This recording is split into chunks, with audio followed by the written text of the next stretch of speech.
من یه توضیحی راجع به نشست امروز میدم و بعد جلسه رو آغاز میکنیم.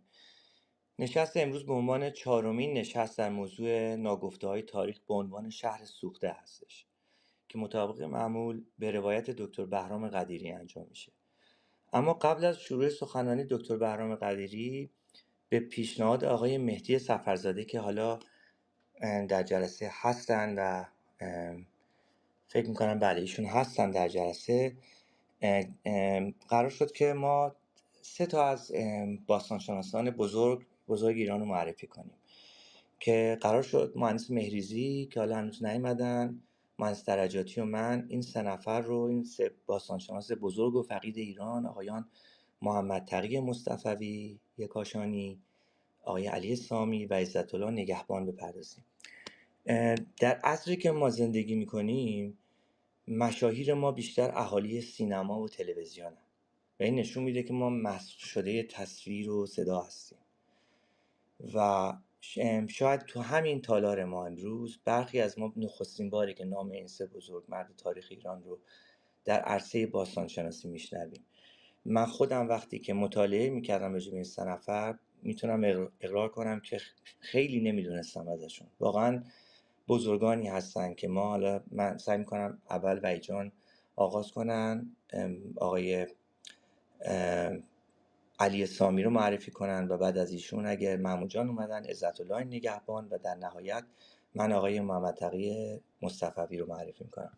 وحید جان مایک رو در اختیار شما میذارم که شما کارتون رو شروع کنین. همزمان من اسلاید های شما رو، 4 اسلایدی که به من دادید، به نمایش میذارم.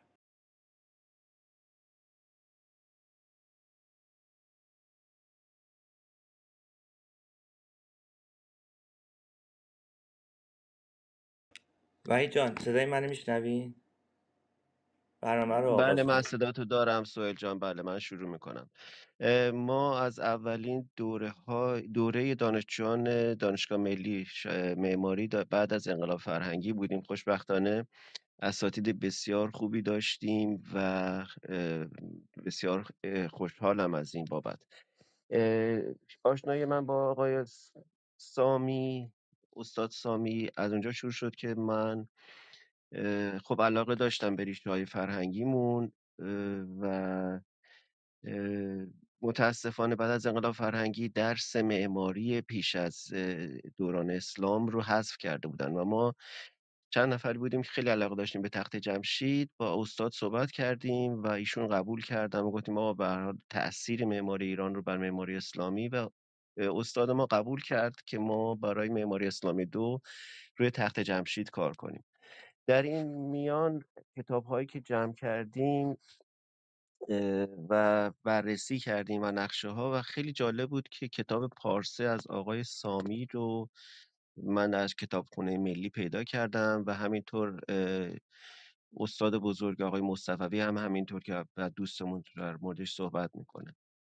برای من خیلی جالب بود که در عالمی که همه اسمهای خاورشناسان غربی بودن،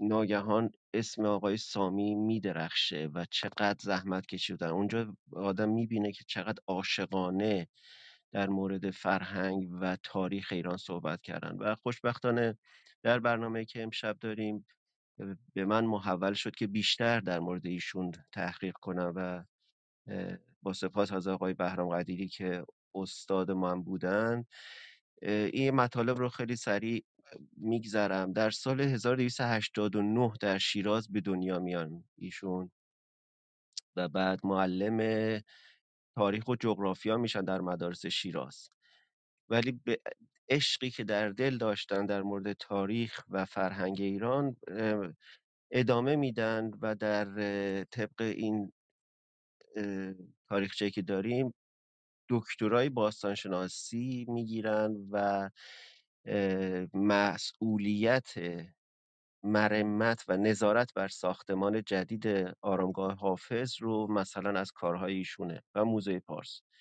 در مورد بزرگی ایشون و اهمیت جناب سامی در تاریخ ایران، آقای استاد ابراهیم باستانی پاریزی اینگونه میگن که من از رو میخونم: که صفحات و فصول این کتاب، یعنی در مورد تاریخ ایران، به تدریج پیدا و وصل پینه می‌کند در دسترس اهل تاریخ می‌گذارند. تاریخ را از اوهام و خرافات نجات می‌دهد. تارهای عنکبوتی بعضی افسانه‌ها که خود ما مورخان اصرار داریم آنها را بر گرد حوادث تاریخی ببندیم، با باستانشناسی آنها را پاره می‌کند و دور می‌اندازد. این استاد خیلی خیلی اه، در زمینه تحقیق و نوشتن کتاب فعال بودن. میگم در عالمی که تمام خاورشناسان شرقی از دیالافا و تحقیقاتی که داشتن میان و کلی هم ضرر میزنند.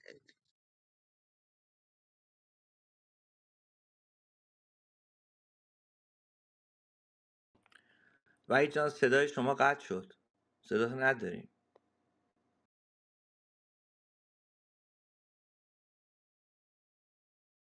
صدای من الان دارین؟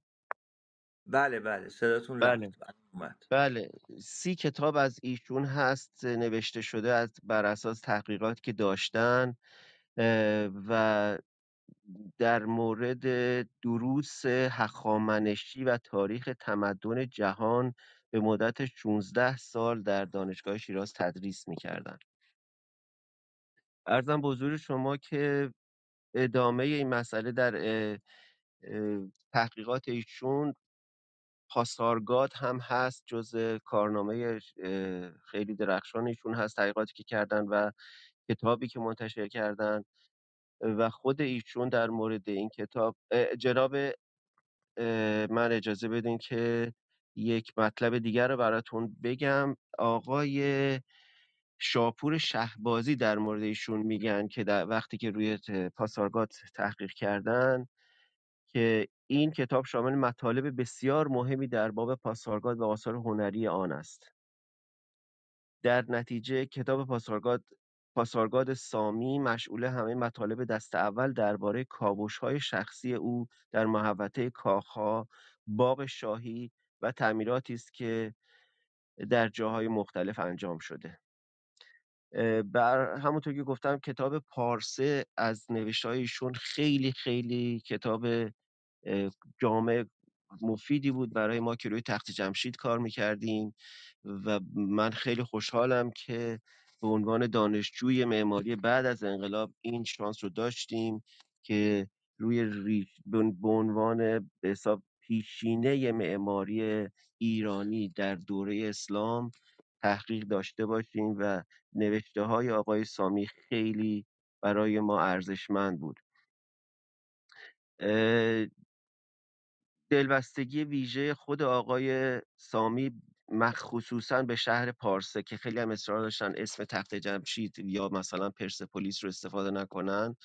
ایشون در این مورد می‌نویسن که پارسه دانشگاه من بود و هر سال کار در این مجموعه برابر چندین سال آموزش دانشگاهی است و برای من مفهوم دیگری دارد.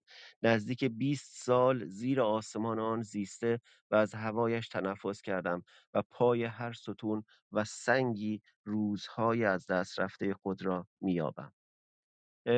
لازم به ذکره که ایشون در واقع مرهون هم کاوش‌ها هستیم و بسیاری از در واقع با یافته‌هایی که در کاوش‌های ایشون به اسم ایشون ثبت شده، از جمله اون سردیسی که در موزه ایران باستان از سنگ لاجورد هست و به عنوان شاهزاده ایرانی معروفه، در واقع ثمره یکی از کاوش‌های ایشون هستند. سنگ لاجورد هم ظاهرا خیلی به عنوان تزیین در تخت جمشید استفاده می شده و من یادم توی یکی از سفرهای خودم یه بخشی از سنگ لاجورد لای سنگ ها پیدا کردم که به میراث فرهنگی تهران تحویل دادم و متاسفانه هیچ گزارشی هم بعدش به دستم نرسید که چه کردن. به هر حال من فکر میکنم که 4 دقیقه‌ای که قرار بود صحبت کنم رو به زودی تمام میکنم. از افتخارات ما این بود که بعد از جناب اساتید بزرگی مثل هرتزفلد و اریک اشمیت که در مؤسسه شهرشناسی دانشگاه شیکاگو مسئولیت حفاری‌های ایران رو داشتن، جناب سامی اولین کسی میشه که با ریشه ایرانی و با زبان ایرانی تمام مسئولیت این تحقیق بزرگ رو به عهده میگیرن و برای من به عنوان یک ایرانی افتخار بزرگی است که در واقع یک هموطن میاد مسئولیت شناسایی تاریخ و فرهنگ ایران رو در واقع مثل یک چوب امدادی از خارجی هایی که عاشق ایران بودن میگیرن و به عنوان یک ایرانی سربلند فرهنگ و تاریخ ایران رو به بقیه نشون میده و بعد از ایشون هست که کتاب ایشون به انگلیسی ترجمه میشه به جای اینکه کتاب‌های بقیه به فارسی ترجمه بشه و این افتخار بزرگی است و فکر میکنم که جای اون داره که تمام عزیزانی که عاشق ایران و فرهنگ و تاریخ ایران هستند با شخصیت، عشق و آتشی که در سینه داشتن آشنا بشن. با درود من میکروفون رو میسپارم دست محمود جان. فکر میکنم که ایشون هم برای شما مطالبی دارن که بگن. صبر کن وحید جان، یه 4 دقیقه، شما 12 دقیقه بود، به کدوم منظومه تنظیم کردی ساعت تو؟ 12 دقیقه شد. محمود جان، چون برنامه ریزیه، لطفا توی 4 تا 5 دقیقه اگه میشه شما شروع کنید. آقای عزت الله نگهبان رو بعد از شما، من تو 5 دقیقه آقای محمد تقی مصطفی رو معرفی میکنم. بفرمایید محمود جان. سلام به همگی. من متاسفم یه خورده دیر اومدم به خاطر مسائل فنی. نمیتونستم بیام تو این سایت. بگذاریم. خیلی فرصت کوتاهی دارم. باید به نظر من شخصیتی رو که میخوام راجع بهش صحبت بکنم شخصیتیه که باید 4 دقیقه که شخص کنم 4 ساعت باید راجع بهش صحبت بکنیم. این شخص رو شاید حداقل از با سلیقه خودم باید بگم که مهمترین شخصیتیه که در تاریخ باستانشناسی ایران بوده و مطرح بوده و لقب پدر باستانشناسی رو شاید به درستی به ایشون اطلاق کردن، آقای دکتر عزت الله نگهبان. ایشون در 1304 به دنیا اومدند و در 1387 در آمریکا درگذشتند. یه مدتی بیمار بودند و بعد از یه بیماری طولانی در آمریکا درگذشتند. خیلی کوتاه باید بگم، خیلی سریع، این که ایشون بعد از دبستان و این حرفات میرن به مدرسه آلمانی تهران، مدرسه فنی که آلمانیا تو ایران ساخته بودن و تو رشته برق و مکانیک از اونجا میان بیرون. من فکر میکنم سهیل هم همین مدرسه رو رفته و بعدش هم در ادامه در 1128 از دانشگاه تهران لیسانسشون رو میگیرن و در 1329 به آمریکا میرن. در مؤسسه شهرشناسی شیکاگو تحصیل میکنن و در 1333 فوق لیسانسشون رو از این مدرسه میگیرن. جزو اولین کسانی هستن که مدرک تحصیلی دانشگاهی اکادمیک در باستانشناسی رو داشتند و برای اون جامعه که در حقیقت سواد اکادمیک توی تمام رشته ها خیلی کم بود و این حرفا، جزو اولین ها بودند. بعد در همون زمانی که توی شیکاگو درس میخونده با خانومش، خانم مریم لوئیس که ایشون هم دانشجو بوده تو رشته کتابداری، آشنا میشه و باهاش ازدواج میکنه. بعد وقتی برمیگرده ایران با سمت دانشیار توی دانشگاه استخدام میشه و به دلیل فعالیت‌های بسیار زیادی که در زمینه باستانشناسی داشته که عمده ترینش رو شاید به سلیقه خود من باید بگم که عمده ترین کاری که کرده اینه که باستانشناسی رو به یک مجموعه منظمی تبدیل کرده، چون قبل از اون کارهایی میکردن کسانی که میومدن همینطوری هر کاری دلشون میخواسته میکردند و هیچ قانونمندی هایی وجود نداشته برای انجام کاراشون، ولی که ایشون اصلی ترین کاری که به نظر من کرده اینه که ایشون این کار رو منظم میکنه و یک خط و ربطی بهش میده و مجوز باید صادر میشده و نظارت های مستقیم و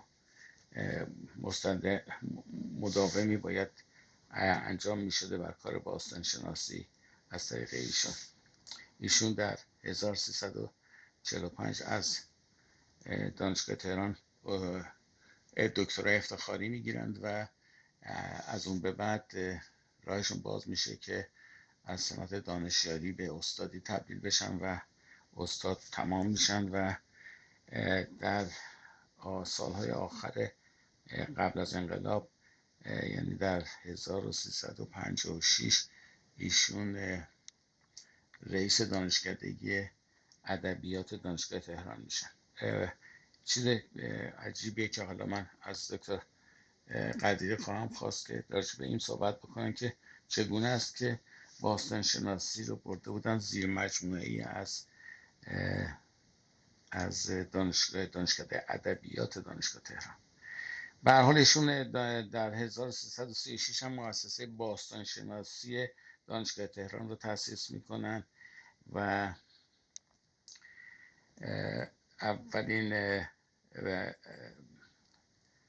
کار مشترک دانشگاه تهران و اداره کل باستانشناسی در تپه مارلیک یا چراغ‌علی تپه در رودبار انجام میشه. یکی از مهمترین کتاب‌هایی که ایشون دارند به نظر من کتاب مروری و 50 سال باستانشناسی ایرانه و در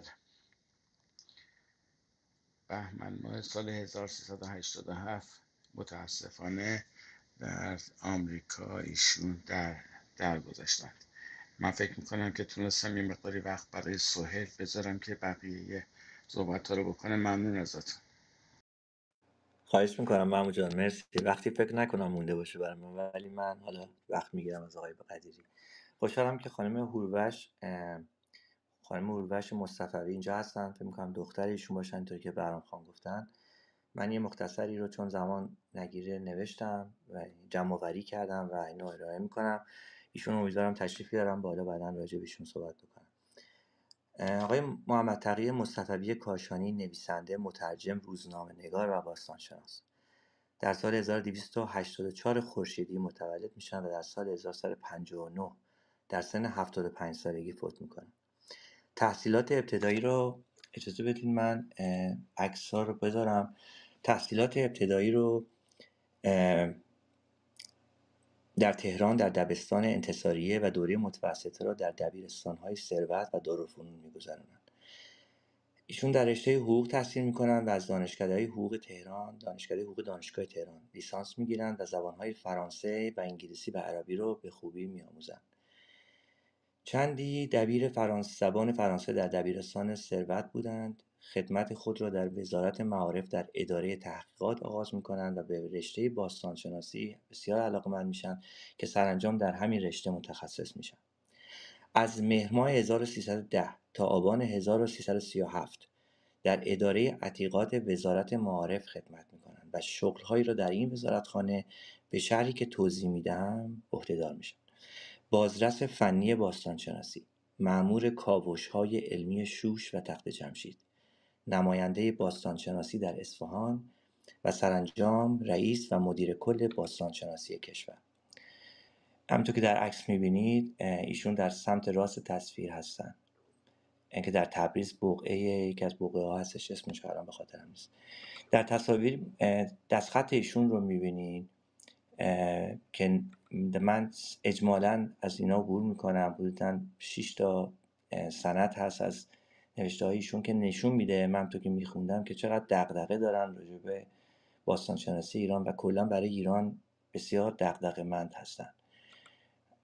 من فقط اجمالا از این تصاویر عبور میکنم.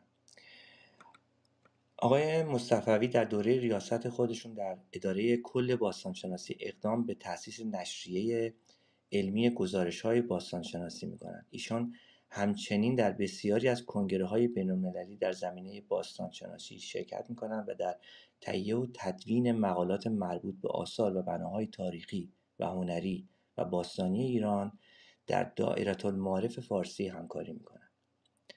نزدیک به 50 سال از زندگی خود را وقف باستانشناسی ایران کردند ایشون و بسیاری از بناهای باستانی ایران را از نزدیک مورد بررسی قرار دادند. در کاوش‌های باستانشناسی تخت جمشید همونطور که در عکس می‌بینید و بازسازی اون نقش عمده‌ای دارند و با باستانشناسان بزرگی همچون آقای اریک اشمیت که در عکس می‌بینید، آقای جورج کامرون، آرتور پوپ، آقای گریشمن که آقای قدیری خیلی از ایشون صحبت کردن در جلسات قبلی و آقای ارنست هرسفلد که بیجان راجبشون صحبت کردن همکاری داشتن ایشون با این بزرگمردان تاریخ باستانشناسی جهان. پس از بازنشستگی از اداره کل باستانشناسی همکاری موثری هم با انجمن آثار ملی داشتن. از همکاران اصلی دایره‌المعارف فارسی بودند و تهیه و تدوین مقاله‌های مربوط به آثار و بناهای تاریخی و هنری و باستانی ایران را بر عهده داشتند. گستره جغرافیایی فعالیت کار این باستانشناس فقید سراسر ایران بود. با این حال سعی می‌کنم به برخی از خدمات درخشان ایشون در عرصه تاریخ و فرهنگ آذربایجان شرقی هم اشاره بکنم. موزه دانشکده ادبیات دانشگاه تبریز که در سایه حمایت و همراهی ایشان که در آن زمان رئیس اداره کل باستانشناسی کشور بودند توسط ایشان ایجاد میشه. مسجد کبود تبریز همونطور که در تصویر می‌بینید، این مسجد خرابه‌ای بیش نبود.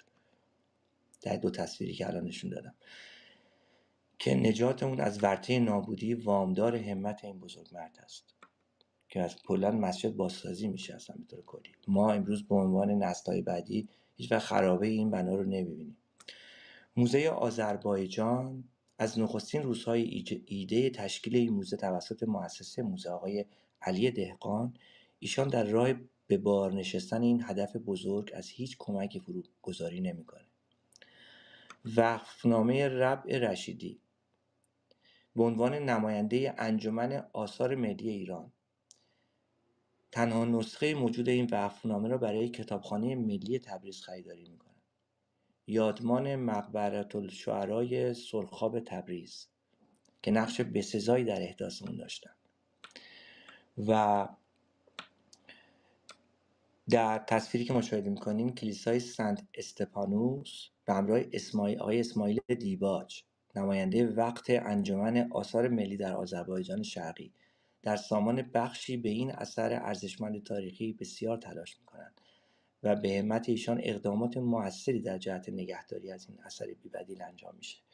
تا همینجا ببینید چقدر کار ارزشمند این بزرگمرد انجام داده. در پایان به برخی از آثار نوشتاری ایشان هم اشاره می‌کنم. ببخشید. ترجمه الواح گلی تخت جمشید، شرح اجمالی آثار تخت جمشید، حکمتانه در آثار تاریخی همدان، فصلی درباره ابوعلی سینا، امانتداری خاک، آثار تاریخی تهران که در تصویر کتابش رو می‌بینید، آستانه حضرت عبدالعظیم، استمرار هنر معماری در ایران باستان، ترجمه آثار ایران، اقلیم پارس که باز عکسشو میبینید کتابش هست، کتابای دیگه هم هست عکسشو من نذاشتم اینجا، و انعکاس دیروز در آینه امروز از آثار نوشتاری ایشون هستش.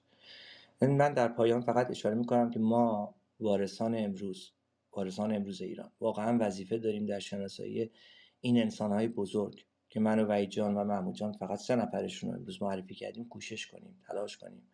به نظر من خدمت به ایران افتخار بزرگیه که نصیب هر انسانی نمیشه و همطور که در تصویر الان مشاهده میکنین آقای مصطفوی در مقامی هستن، به مقامی میرسن که در حال برداشتن جمجمه نادرشاه افشارن، چون در کاوش‌ها ایشون نقش داشتن.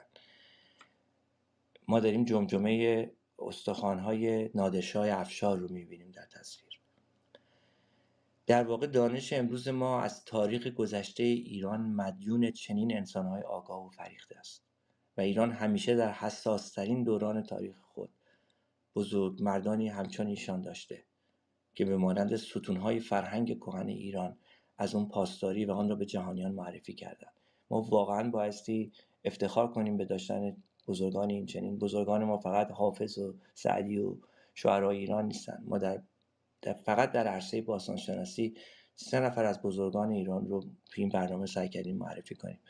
من اینجا سخنم رو کوتاه میکنم و از آقای پروفسور استاد بهرام قدیری درخواست میکنم که مایکشون رو باز کنن و سخنرانی امروز رو آغاز کنن.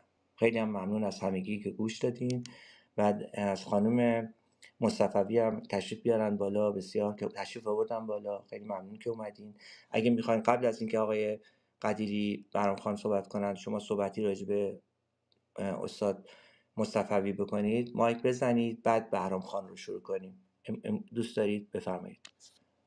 با درود خدمت تمام بزرگواران این نشست و من فقط میخواستم سپاسگزاری کنم از همه شما که قدردانی از این 3 بزرگ تاریخ ایران کردید. نام من روشنک افسری فرد، من نوه آقای دکتر محمد تقی مصطفوی هستم و خانم هوروش تشریف دارن، خانم صدیقه سامی که خاله من هستن و دختر کوچیک آقای دکتر محمد تقی مصطفوی هستن و عروس آقای دکتر علی سامی. یعنی این 2 تا خانواده بزرگ که انقدر علاقمند و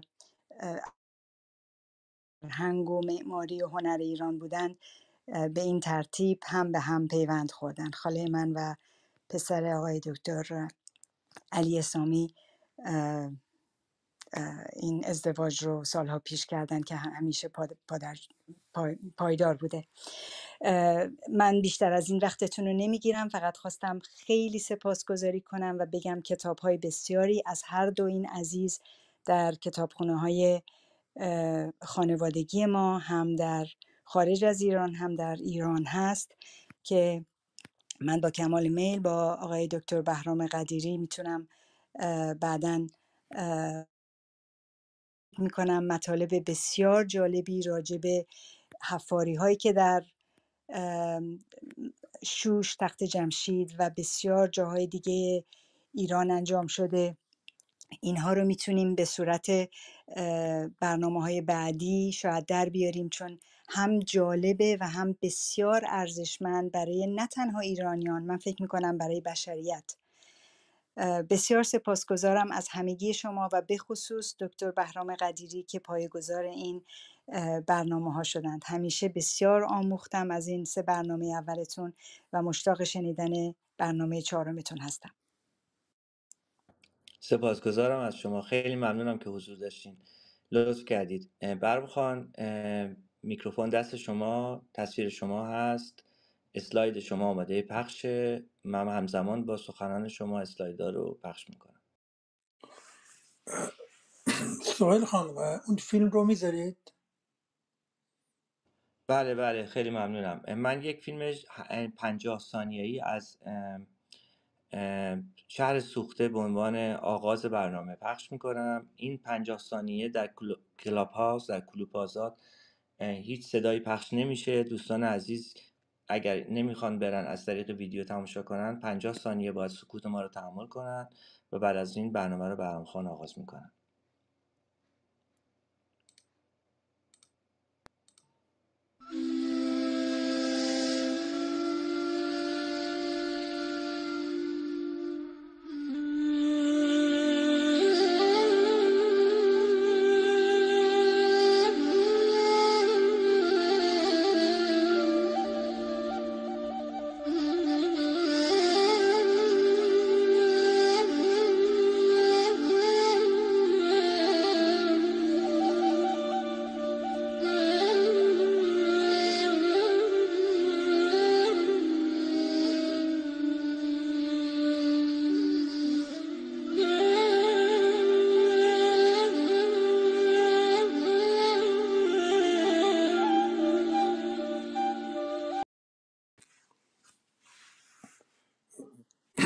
تموم شد فیلم.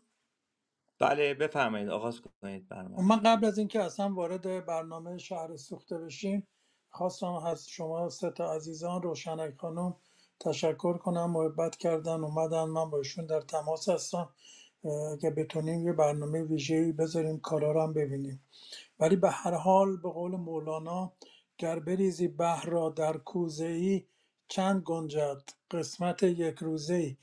این عزیزان، این کارا، این زحماتی که برای تاریخ و فرهنگ ایران کشیدند، توی 4 دقیقه، 5 دقیقه، 10 دقیقه، سالها باید در موردش به نظر من صحبت کرد. یه مطلبی هم در مورد آقای مهندس مهریزی فرمودن، چرا دانشگاه باستانشناسی زیر مجموعه دانشکده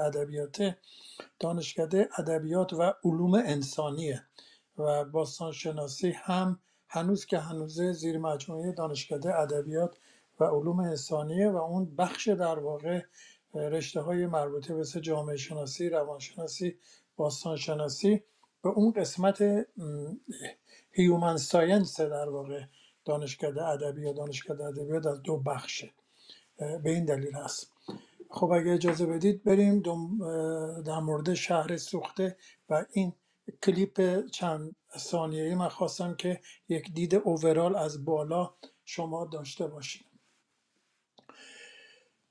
فردوسی میگه زما باد بر جان آن کس درود که داد و خرد باشدش تار و پود. امروز پنجشنبه 27 فوریه 2025 مطابق با جمعه 10 اسفند 1403 است. این 4مین گفتار در باب ناگفته های تاریخ در کلاب هاست است. ما البته برنامه‌ریزی کردیم که این یعنی تمام اون قسمت های شهرنشینی ایران قبل از مهاجرت آریایی ها رو بتونیم که هر ماه در موردش صحبت کنیم. ما در جلسه آینده در مورد شهر جیروف، تمدن جیروف با مرکزیت کنار سندر صحبت خواهیم کرد. در جلسه بعد در مورد شوش که قدیمی ترین شهر تو دنیا هست صحبت خواهیم کرد.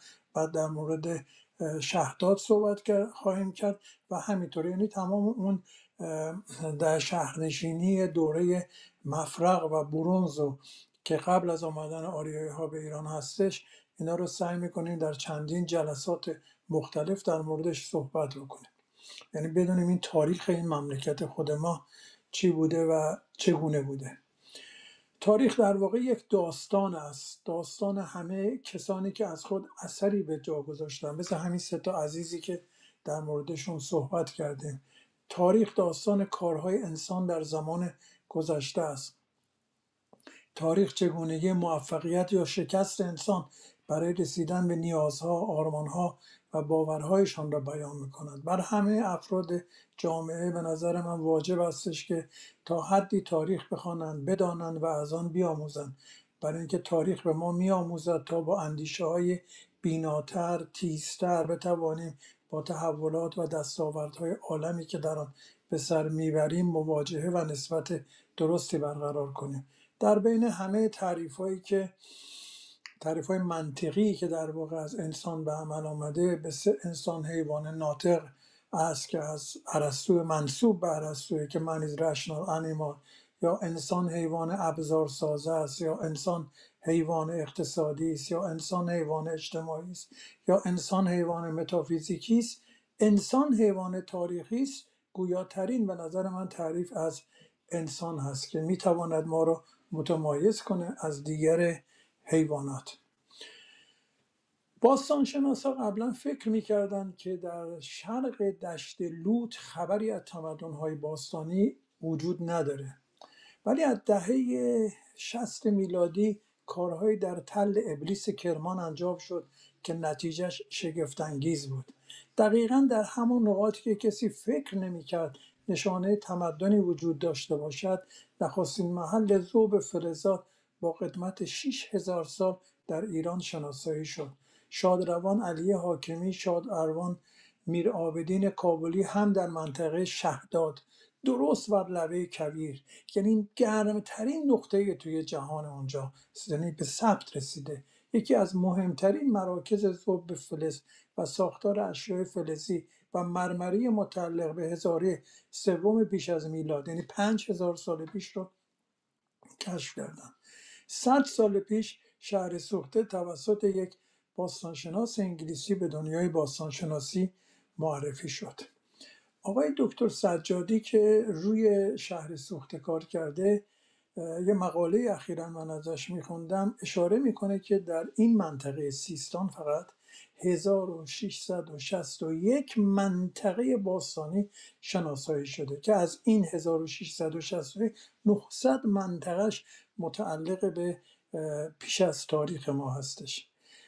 از اون طرف آقای دکتر مجیدزاده که روی جیروفوار کرده داره صحبت میکنه از یک منطقه‌ای در کرمان که به اندازه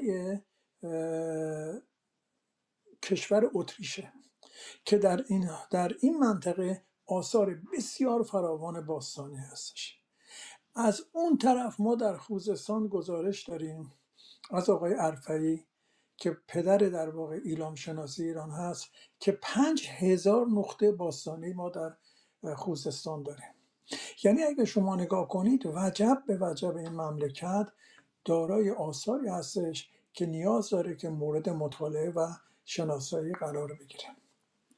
در واقع از آغاز پیدایش بشر تا کنون تمدن‌های بسیار زیادی اومدن، خلق شدن، مدتی زیستن، تاریخ خود را به وجود آوردن، پس از مدتی هم از صحنه روزگار محو شدن. ولی ایران دارای تمدن باستانی منحصر به فرد و مستمری است که تمدن‌های مختلفی در این سرزمین پهناور شکل گرفتن. شهر سوخته یکی از این میراث گذشتگان ماست که امروز میخوایم نگاه اجمالی بهش بندازیم و تو این فرصت کمی که داریم مطالب رو مطرح بکنیم که یک شناسایی از اینجا به دست بدیم. ولی هدف اصلی من این استش که سوالاتی رو در ذهن دوستان ایجاد بکنیم که این سوالات باعث بشه که برن در مورد این شهر بیشتر و بیشتر و بیشتر مطالعه کنن و بیان ما رو هم در جریان بگذارن.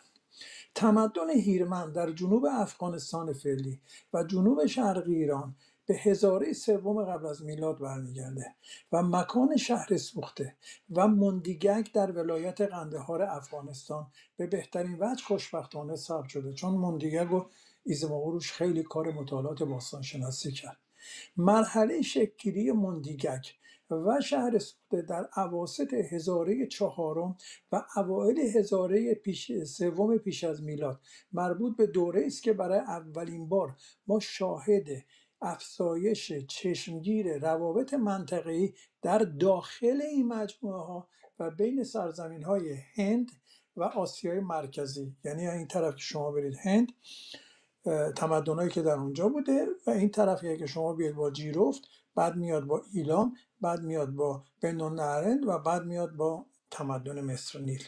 شهر سوخته یکی از بزرگترین و غنیترین محوطه های عصر برنز ایران در جنوب شرقی واقع شده و باستانشناسای زیادی روی شهر سوخته کار کردند. شهر سوخته و تمدن آن 5550 سال قدمت داره. یک مرکز علمی، صنعتی، اجتماعی و فرهنگی و هنری در عصر برنز بوده. حالا اینا رو بعداً علائمش و نشانهاش رو صحبت خواهیم کرد. تأسیس شهر سوخته بر اساس یافته‌های جدید باستانشناسی، یعنی بعد از اینکه ایتالیا کار کردن، ایرانی‌هایی که کار کردن و با استناد به مطالعات میان رشته‌ای به حدود 3550 سال قبل باز می‌گردد. یعنی اینا مطالعاتی است که کربن 14 تاییدش کرده. ولی سرانجام در 2300 قبل از میلاد فرو پاشید و در سالهای 2100 و 2000 قبل از میلاد با اشغال پراکنده های بعدی روبرو بوده. شهر سوخته یکی از عجایب دنیای باستانه، نمونه بی‌نظیر از اولین، بزرگترین و پیشرفته ترین تأسیسات شهری در جنوب شرق ایران در مسیر رودخانه هیرمند و دریاچه هامون. شهر سوخته به طور غیر منتظره‌ای ظاهر شد و سپس به طور مرموزی ناپدید شد. بر اساس سوابق شهر سوخته در 4 مرحله تمدن توسعه یافته. در طول مدت وجودیش 3 بار سوخته و بر اساس این 3 بار سوختن و ادعای باستانشناسای ایتالیایی ایزمئو و در نهایت در آخرین آتش سوزی در 1800 قبل از میلاد متروک شد و هرگز بازسازی نشد. البته آقای دکتر سجادی نظر خلاف نظر باستانشناسان ایتالیایی داره و میگه هیچ آتش سوزی عظیمی در این شهر صورت نگرفته که باعث سوخته شدن و متروک شدن شهر بشه.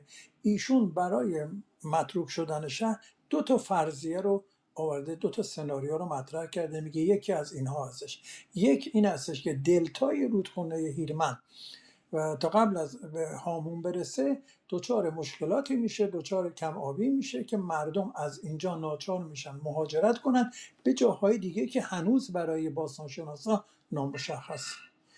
دومین فرضیه‌ای که ایشون مطرح میکنه این هستش که چون شهر سوخته در مسیر راه تجاری، حالا بعدا اشاره خواهیم کرد که از بالا تا آسیای مرکزی بالا، یعنی شما اشخاباد و اون طرف ها رو حساب بکنید، بدخشان رو حساب بکنید، مندیگه رو حساب بکنید و می اومده می رفته تا غرب تا مصر. اینا از طریق زمینی راه‌های ارتباطی و تجاری بسیار مهمی داشتن. ایشون معتقده با ایجاد راه‌های دریایی از طریق تمدن سند که می اومدن از طریق دریای مکران که همین دریای عمانه، اسم اصلیش مکرانه، به خلیج فارس و میرفتن به بحرین، از بحرین میرفتن به بین النهرین، از بین النهرین میرفتن به مصر. میگه موقعی که این راه دریایی راه میفته شهر سوخته دچار رکود اقتصادی میشه. البته میگه مطالعات باستان شناسی در سند این یک مقدار اینو تایید میکنه، ولی در جنوب ایران و دریای مکران که همون عمانه احتیاج به مطالعات باستان شناسی بیشتری داریم تا بتونیم که این فرضیه رو ثابت کنیم. ولی ایشون آتش سوزی رو علت ترک چیز نمیدونه. عده‌ای هم معتقدن که چون اینجا یک شهر کاملا صنعتی بوده و تولیدات صنعتی داشته، درخت‌ها رو یه مقدار سوزوندن به خاطر برای تولید کارهای صنعتی، این باعث شده که اکوسیستم منطقه دچار مشکل بشه و مردم از اینجا برن. این فرض هم توسط بعضی از باستانشناسا مطرحه، ولی تمام این فرض‌ها اثباتش نیاز به مطالعات باستانشناسی بیشتری داره. برخی معتقدند که این شهر پایتخت تمدن باستانی بوده که در 3550 سال قبل از میلاد در کرانه‌های رودخانه هیرمند شکوفا شده. همه معتقدند شهرهایی که اطراف این منطقه بوده و با شهر سوخته ارتباط داشته هیچ کدام به وسعت چیز نبوده، شهر سوخته نبوده. تنها شهری که یک مقدار میتونسته توی لول شهر سوخته باشه مندیگک بوده در ولایت قندهار افغانستان فعلی، که البته بعضی ها هم باستانشناسا معتقدن هر دوی اینا همزمان این نقش مرکزیت رو بازی میکردن. شهر سوخته یکی از نمادهای بزرگ دشت سیستانه که این شهر باستانی از عظیمی‌ترین شهرهای باستانی نجد ایران به شمار میرفته. با افزایش تقاضا برای کالاهای گرانبها در میان نخبگان منطقه و سایر نقاط، شهر سوخته رونق میگیره. شهر سوخته به معادن قلب، مس، فیروزه نزدیک بود و در مسیر قرار داشت که لاجورد رو از افغانستان به غرب می اومد، یعنی می اومد لاجورد توی شهر سوخته، از شهر سوخته روش کار میکردن و میرفت. ماسیمو ویدالی باستانشناسی از دانشگاه پادووا میگه نخبگان در شهرهای شرقی ایران مانند شهر سوخته صرفاً برده بازارهای بین النهرین نبودند. آنها بهترین ها را برای خود نگه می داشتند و آنچه را که نمیخواستند به غرب میفرستادند. آلساندرا لازاری و ماسیمو ویدالی، این 2 فرد مشترکاً کتابی به نام ساخت مهره‌های لاجوردی در شهر سوخته و تفسیر صنایع دستی در جامعه شهری 1003 پیش از میلاد نوشتند که از برگزیدگان 26مین جایزه جهانی کتاب در ایران. آنها معتقدند که قدیمی‌ترین کارگاه فراورد سنگ لاجورد در شهر سوخته سیستان بوده. آنها میگویند شهر سوخته تنها نقطه در جهان است که از 5000 سال پیش کارگاه فراوری سنگ لاجورد داشته. شهر سوخته در 28 اسفند 1385 مطابق 17 فوریه 2007 تحت شماره 18983 ثبت آثار ملی ایران میشه.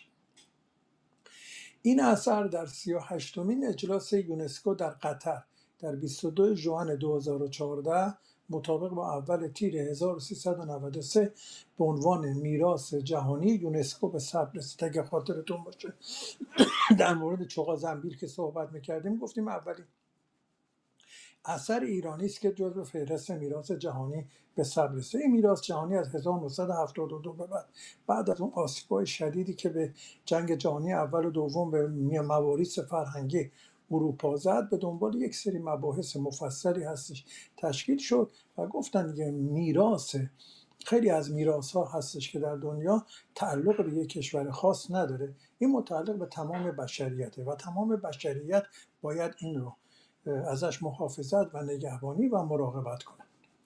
داستان خود این یه داستان مفصل جداگانه هستش، ولی ما فکر کنم حدود اگر اشتباه نکنم بین 24 تا 27 اثر ما در فهرست میراث جهانی است، مثل همون چوغا زنبیل، مثل تخت جمشید، مثل میدون نقش جهان اصفهان، بشه نقش رستم، مثل بازار اصفهان، بازار تبریز ببخشید، مثل پاسارگاد، تعدادی از کاروانسراهای ایران، تعدادی از قنات‌های ایران و اینا ثبت میراث جهانی شده و میراث جهانی هم وقتی ثبت میشه یک سری استلزامات حقوقی بین المللی رو برای اون کشور به وجود میاره که اگر از اون اصول اون کشور تخطی بکنه اول میره روی لیست میراثی که اندنجرس خطرناک هستش و بعد از لیست میراث جهانی حذف میشه که یک لطمه حیثیتی و آبرویی برای اون کشوری که نتونسته این اثر رو با اون مقررات و قوانین بین المللی انطباق بده. این در واقع شهر سوخته مساحت 280 هکتار داره، حریم جهانیش که به ثبت رسیده 2200 هکتاره. در سایت یونسکو در باب اهمیت این تیکه خیلی مهمه، در مورد اهمیتی که این شهر سوخته داره ما به این نکات برمیخوریم. میگه شهر سوخته در محل تلاقی مسیرهای تجاری اصل مفرق که از نجد ایران عبور میکرده قرار داشته. بقایای شهر خشتی نشان دهنده ظهور اولین جوامع پیچیده در شرق ایران است. من تو خونه ها که توضیح خواهم داد بیشتر متوجه میشید. سازه ها، نحوه تدفین ها و کثرت آثار باستانی کشف شده در آنجا و وضعیت به خوبی حفظ شده آنها به دلیل آب و هوای خشک و بیابانی این سایت را به منبع غنی از اطلاعات در مورد جوامع پیچیده و ارتباطات بین آنها در هزاره سوم قبل از میلاد تبدیل کرده. محوطه باستانی شهر سوخته نمونه بارز شهرسازی اولیه است. این شهر با توجه به عملکردهای مختلف مسکونی، صنعتی، گورستان به بخش‌های مختلفی تقسیم شده، بنابراین مرحله مهمی در برنامه‌ریزی شهری منطقه هستش. در وبسایت یونسکو در مورد دلیل یا دلایل ثبت این اثر در فهرست میراث جهانی، برای که یه اثری بخواد در فهرست میراث جهانی ثبت بشه یک سری کرایتریاها دارن، یک سری در واقع معیارهایی رو دارن که بر اساس اون این آثار ثبت میشه. این توضیحاتی که داده میده اشاره داره به اون در واقع معیارها.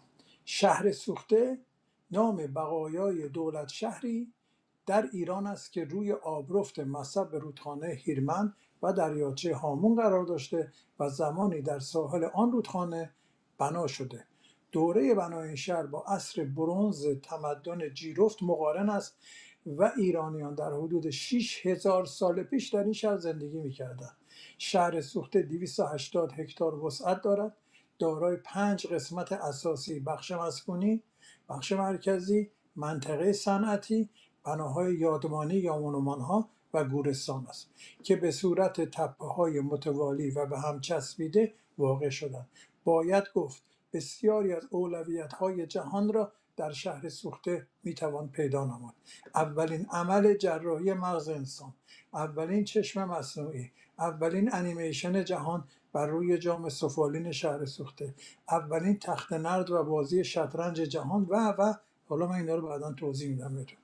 لازم به ذکر است این میراث بی‌نظیر در سال 2014 و به استناد معیارهای 2 و 6 میراث جهانی، این معیارات چیه؟ به ترتیب نشان دهنده تبادل ارزش‌های بشری در یک بازه زمانی در یک منطقه فرهنگی از لحاظ پیشرفت در معماری یا فناوری، برنامه‌ریزی شهری یا طراحی چشمانداز به طور مستقیم و ملموس مرتبط با رویدادها و سنت‌های زندگی، افکار، عقاید یا آثار هنری یا ادبی دارای اهمیت عالی جهانی باشند به ثبت رسید. یعنی این معیارهایی که باید کوالیفای بشه برای ثبت یک اثر، همه اینا در شهر سوخته هست. اما خود شهر سوخته در جنوب شرقی ایران در دلتای آبرفته حاصلخیز بخش جنوب دشت سیستان قرار دارد. این شهر با مساحت بیش از 2000 کیلومتر مربع برای مدت طولانی مهمترین منطقه تولید محصولات زراعی بوده. به دلیل وجود رودخانه‌های پرآب به ویژه هیرمند و دریاچه هامون در گذشته به آن انبار قله ایران میگفتند. این اصلا معروف بود که سیستان انبار قله ایران. این محوطه حدود 18 متر از سطح زمین‌های ارتفاع دارد و مطالعات نشان دهنده آن است که شهر سوخته برخلاف فعلی که محیط زیستی کاملا بیابانی دارد و فقط درختان گز در آنجا دیده می‌شود، در 5000 سال قبل از میلاد منطقه سرسبز و خرم با پوشش گیاهی متنوع و بسیار مطلوب بوده و درختان بید مجنون، افرا و سپیدار فراوانی در آنجا وجود داشته. دریاچه هامون در گذشته دریاچه بزرگ و پرآب بود و چندین رودخانه دائمی مثل هیرمند آن را تغذیه می‌کردند و همکنون نیز کم و بیش هیرمند و رودخانه‌های فصلی دیگر دریاچه را به صورت فعلی تغذیه می‌کنند. افت بیش از حد این رودخانه‌ها، عدم رعایت پروتکل‌های بین دو کشور ایران و افغانستان، برداشت‌های بی‌رویه در افغانستان موجب خشکی دریاچه هامون و محیط اطراف آن شده است. در گذشته اطراف دریاچه هامون نیزارهای وسیعی وجود داشت که کاوش‌ها نشان می‌دهد که نهرها و شاخه‌های آبیاری از آن منشعب می‌شده که مزارع کشاورزی را آبیاری می‌کرده و اینا پیدا شده تو مطالعات باستانشناسی. هیرمند در گذشته مثل رودخانه نیل به جزرومت‌های هامون زمین‌های حاصلخیزی را به وجود می‌آورده که ساکنان شهر سوخته می‌توانستند در آن زراعت کنند و در توسعه شهرنشینی به پیشرفت‌های چشمگیری نائل شوند. از حیث تقسیمات کشوری امروز شهر سوخته در دهستان لوتک، بخش مرکزی شهرستان هامون، در 8 کیلومتری شهر جدید رامشار، فاصله 14 کیلومتری از روستای لوتک و 30 کیلومتری شهر محمدآباد مرکز شهرستان هامون و 50 کیلومتری شهر زابل واقع شده. خیلی کلا نزدیک مرز ایران و افغانستانه. اما سابقه در واقع این شهر سوخته و مطالعاتش و منابع تحقیقاتیش کجا بوده؟ اولین بار بنابر مندرجات کتاب جغرافیایی تاریخی سیستان یا کتاب سفر با سفرنامه‌ها تالیف حسن احمدی و با استناد به کتاب ایران شرقی اثر او.ان. اسمیت سیاح انگلیسی، اون اولین کسی که در کتب تاریخی از شهر سوخته یاد کرده.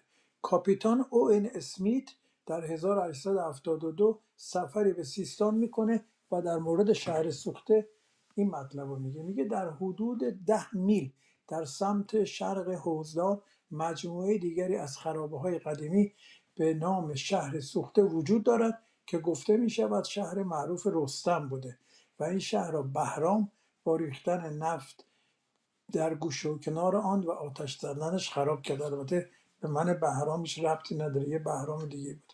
کاپیتان اسمیت تپه‌های زیادی از جمله قبرستان باستانی را در اطراف آن مشاهده کرده و بر اساس نوشته‌های وی کلیه آثار این منطقه به نوعی با شخص خانواده رستم در ارتباط بوده. همین بحثایی که ما جلسات قبلی اشاره کردیم که مثل نقش رستم یعنی اینا که ربط میدن به رستم در دوره‌ای که در واقع شاهنامه داره یه مقدار در مورد تاریخ ایران، ولی هیچ ربطی نداشته. یکی دیگه از ماموران نظامی بریتانیا که این مأمور تعیین مرزهای افغانستان با روسیه سابق بوده به نام چارلز ادوارد ییت، که خیلی جاها این توی منابع اینو پیت می نویسن از ییته، در دوره قاجار در سفری که به ایران داشته در ضمن میاد راهی سیستان و بلوچستان هم میشه. در همین سفر کلونل میره به دیدار محوطه که امروز با نام شهر سوخته یاد میکنن نائل میشه. ایشان دومی فردی است که در روزنوشته‌های خود به این محوطه اشاره کرده و از وقایع حاصل از آتش‌سوزی در این محوطه نوشته. گروه انگلیسی تقریبا در پایان مسیرش با گذراندن 21 میل دیگر به محلی به نام خندق میرسند و با بازمانده‌های شهر سوخته روبرو میشن، هرچند که توضیح چندانی در مورد آن نمیدن. میگه که این توضیحاتشونه که میگه در این منطقه که زمین رسی و سخت داشت بر روی تمامی خاکا بقایای کوزه شکسته به چشم میخورد. هرچند به خندق نزدیک میشدیم زمین بیشتر هموار و مسطح میشد تا اینکه به محلی که ارتفاع بسیار کمی داشت و به آن شهر سوخته میگفتند رسیدیم. بقایای از شهر بر جای مانده بود. آنچه مشاهده میشد فقط تکه های کوزه شکسته بود که به وفور یافت میشد. بیشتر تکه های کوزه قرمز رنگ که کم رنگ بودند و بعضی از آنها نیز نقش و نگارهایی به رنگ سیاه بر خود داشتند. ادوارد دید از رفتار راهنمای شگفت زده بود که میکوشید این مکان را شهری سوخته و از یاد رفته نشان دهد. راهنما در چند نقطه زمین را زیر و رو کرد تا نشان دهد خاک این محل سیاه رنگ است و از این طریق ثابت کند اینجا باقی مانده یک شهر سوخته و ویران است. این آقای یک کتاب داره به نام سفرنامه خراسان و سیستان. یکی از معدود افرادی است که میره تو منطقه یموت‌ها و داخل میشه در منطقه یموت‌ها و اونا 7 قبیله هستن، خیلی چیز بودن که کوکلان ها هستن، آتابای هستن و قبایل مختلف. و از سفرنامه‌اش کسی فرصت بکنه بخونه، سفرنامه جالبی هستش. در سال 1925 میلادی باستانشناس آلمانی به نام ارنست هرتزفلد که اشاره کردن دوستان که در مورد تخت جمشید هم آقای سامی هم آقای مصطفی باشون کار کردن، از سیستان و آثار تاریخی آن به ویژه کوه خواجو بازدید میکنن.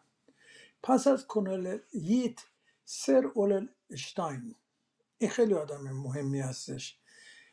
این اوریجینش مجاریه ولی انگلیس استاد باستانشناسی بود و میاد در هندوستان و استاد باستانشناسی میشه، روی آثار باقی مونده از بودا خیلی کار میکنه. در ضمن ایران هم میاد، حالا توضیح میدم. ایشون در دیدار از این محوطه پنهان شده به اطلاعات سودمند و مفیدی دستیابی میکنه. در سال 1315 شمسی 2 گمانه ایشون در تپه حسنلو در آذربایجان غربی زد و یه یافته های اونجا به دست آورد. حسنلو هم از همین دوره مفرق هستش در ایران، از شهرهایی است که 5000 سال قدمت داره. در 1936 ایشون میاد شهر سوخته رو بازدید میکنه. یافته های اشتان با اینکه با حمایت ایران انجام شد اما نتایج کارش بلا استثنا به آمریکا به عنوان سرمایه‌گذار اصلی کاوش‌ها و پس از آن به موزه بریتانیا بخش خاور میانه منتقل شد و سهم ایران از این اطلاعات بسیار ناچیز بود. اشتاین میگه غافلگیر کننده ترین مکان ما قبل تاریخ در لبه شرقی دشت لوط قرار داره. این آقای اشتاین حفاریایی که در اونجا میاد انجام میده چون به لایه‌های از نمک برخورد میکنه دیگه پایینتر نمیره و فکر میکنه که دیگه پایینتر از اینجا آثاری نیست. کوه خواجو هم میره و اونجا یکی از نقاشی‌ها رو میگه که اینا وارد دوره بودایی هست و یکی از نقاشی‌های اونجا رو هم میکنه و با خودش میبره به موزه دهلی. یک کتابی داره به نام Innermost Asia، یعنی دیگه کاملا درون آسیا، Detailed Report of the Exploration in the Central Asia, Kansu and Eastern Iran. بیشتر اطلاعات این کتاب در مورد هم منطقه کانسو هستش، ولی اطلاعاتی در مورد ایران داره. این کتاب در سال 1928 توسط دانشگاه آکسفورد به چاپ رسید. این کتاب حاوی نقشه‌های ارزشمندی از سیستان و بلوچستان، منطقه هیلمند و موقعیت شهر سوخت است. هنوز که هنوزه نقشه هایی که اشتاین از این بازدیدایی که داشته تو منطقه و نقشه هایی که تهیه کرده، هنوز که هنوزه به عنوان یکی از معتبرترین منابع تحقیقاتی برای در واقع کارهای باستانشناسی هستش. یه لحظه بس که من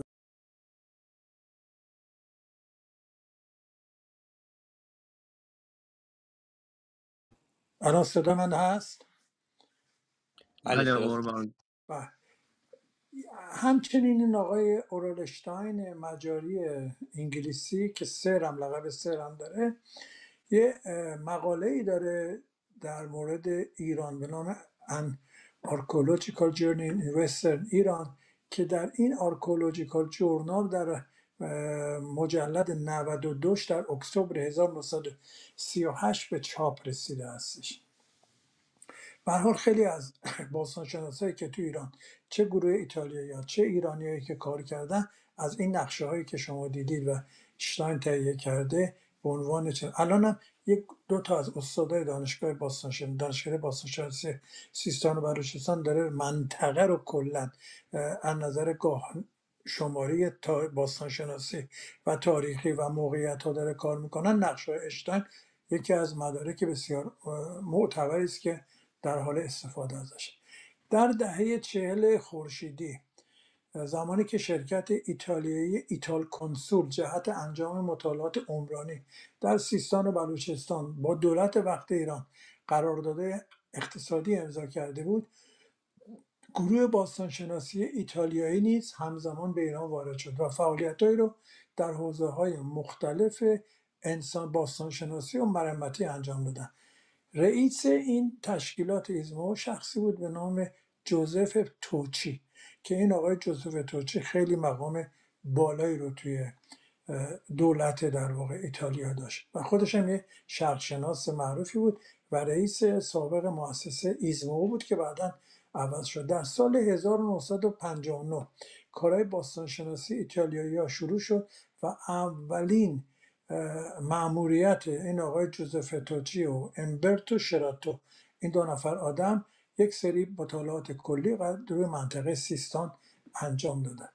در سال 1967 توی موندیگگ هم اینا کار کردن، گفتم قبلا. در 1967 میلادی عملیات کاوش در تپه های پیش از تاریخ شهر سوخته با همکاری باستانشناسان ایرانی و مؤسسه ایتالیا به سرپرستی ماریتسو توزی آغاز کرده. گروه باستانشناسان ایتالیایی تحت نظارت نمایندگان و همکاری باستانشناسان ایرانی از سال 1347 تا سال 1357 دارای دو سرپرست مختلف نام ماریتسو توزی و سپس مارچلو پپرونی بودند که این آدم کار حفاریای تو گورستان‌های رو انجام میداد شهر سوخته. نتایج کارهای این گروه باستانشناسا که تا سال 1978 قبل از انقلاب ادامه داشت، در دهها کتاب و مقاله به زبانهای مختلف دنیا چاپ شد و اینا یه نشریه‌ای داشتن اصلا در مورد شهر سوخته و با یک سری با نقطه مثبت چنین بود که باستانشناسی رو به صورت مالتی دیسیپلینی کار میکردن، تخصصهای مختلفی رو با خودشون آورده بودن که کار میکردن که حالا در مورد شهر سوخته من توضیح میدم.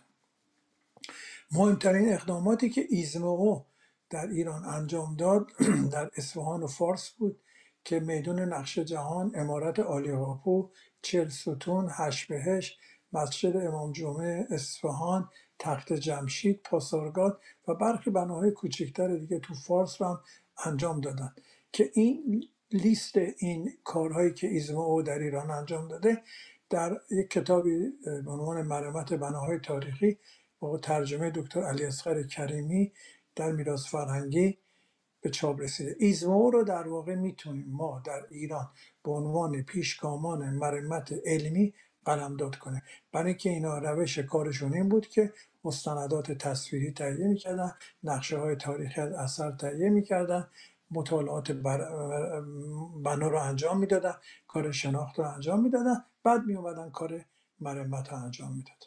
که الان متاسفانه یک سری مرمتایی در ایران انجام میشه که هیچ کدوم این پیشورزایی که روشهای دقیق علمی مرمتی است رو انجام نمیدن، بنا رو میگیرن همینجوری مرمت کازمتیک میکنن.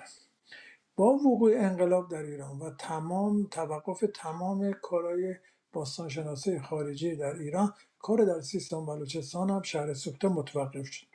سال 1376 سال بود که تجدید مطالعات باستانشناسی در سیستان تعدادی از کارشناسان ایرانی متشکل از کارشناسان میراث فرهنگی به سرپرستی دکتر سید منصور سجادی که با ایتالیایی‌ها قبلا کار میکرد مأموریت یافتن که بیان کار مطالعات مقدماتی و گمان زنی رو در محوطه شهر سوخته و کوه خواجو رو شروع کنند و اینها آمدن این کار رو انجام دادن و تا کنون هم 16 فصل کار باستانشناسی رو به صورت مستمر در شهر سوخته انجام دادن. نتایج مطالعات دکتر سجادی و هیئت تحت سرپرستی او تا کنون در قالب چندین کتاب و مقاله تشریح و منتشر شده. نکته قابل توجه در مطالعات این گروه مثل کاری که ایزمو میکردن ولی باز دقیق‌تر و بهتر، مطالعات میان رشته است، مالتی دیسیپلینری. دیگه امروز باستانشناسی متکی به یه فرد و فرد نیستش، باید احتیاج داره که تخصصهای مختلف بیاد. این تخصصها کیا بودن؟ افرادی بودن که مطالعات انسانشناسی رو انجام میدادن، افرادی بودن مطالعات گیاه باستان شناسی رو انجام میدادن که بدونن که برای بازسازی محیط زیست منطقه در گذشته چگونه بوده، حالا چه کار میتونیم بکنیم. مطالعات جانور شناسی رو تخصصایی میان که برای اینکه محیط زیست جانوری منطقه رو بتونن بشناسن بر اساس یافته های باستان شناسی. مطالعات زمین شناسی مغناطیس سنجی، عکسبرداری های هوایی برای شناسایی بناهای زیرزمین و بقایای معماری و ژئومورفولوژی خیلی مهمه. مطالعات مرمتی و تجزیه عناصر مواد شهر سوخته مثل خرده سفالا، ابزار مفرغی که به دست میاد و مطالعاتی که برای حفاظت و تحلیل منسوجات که در شهر به دست میاد.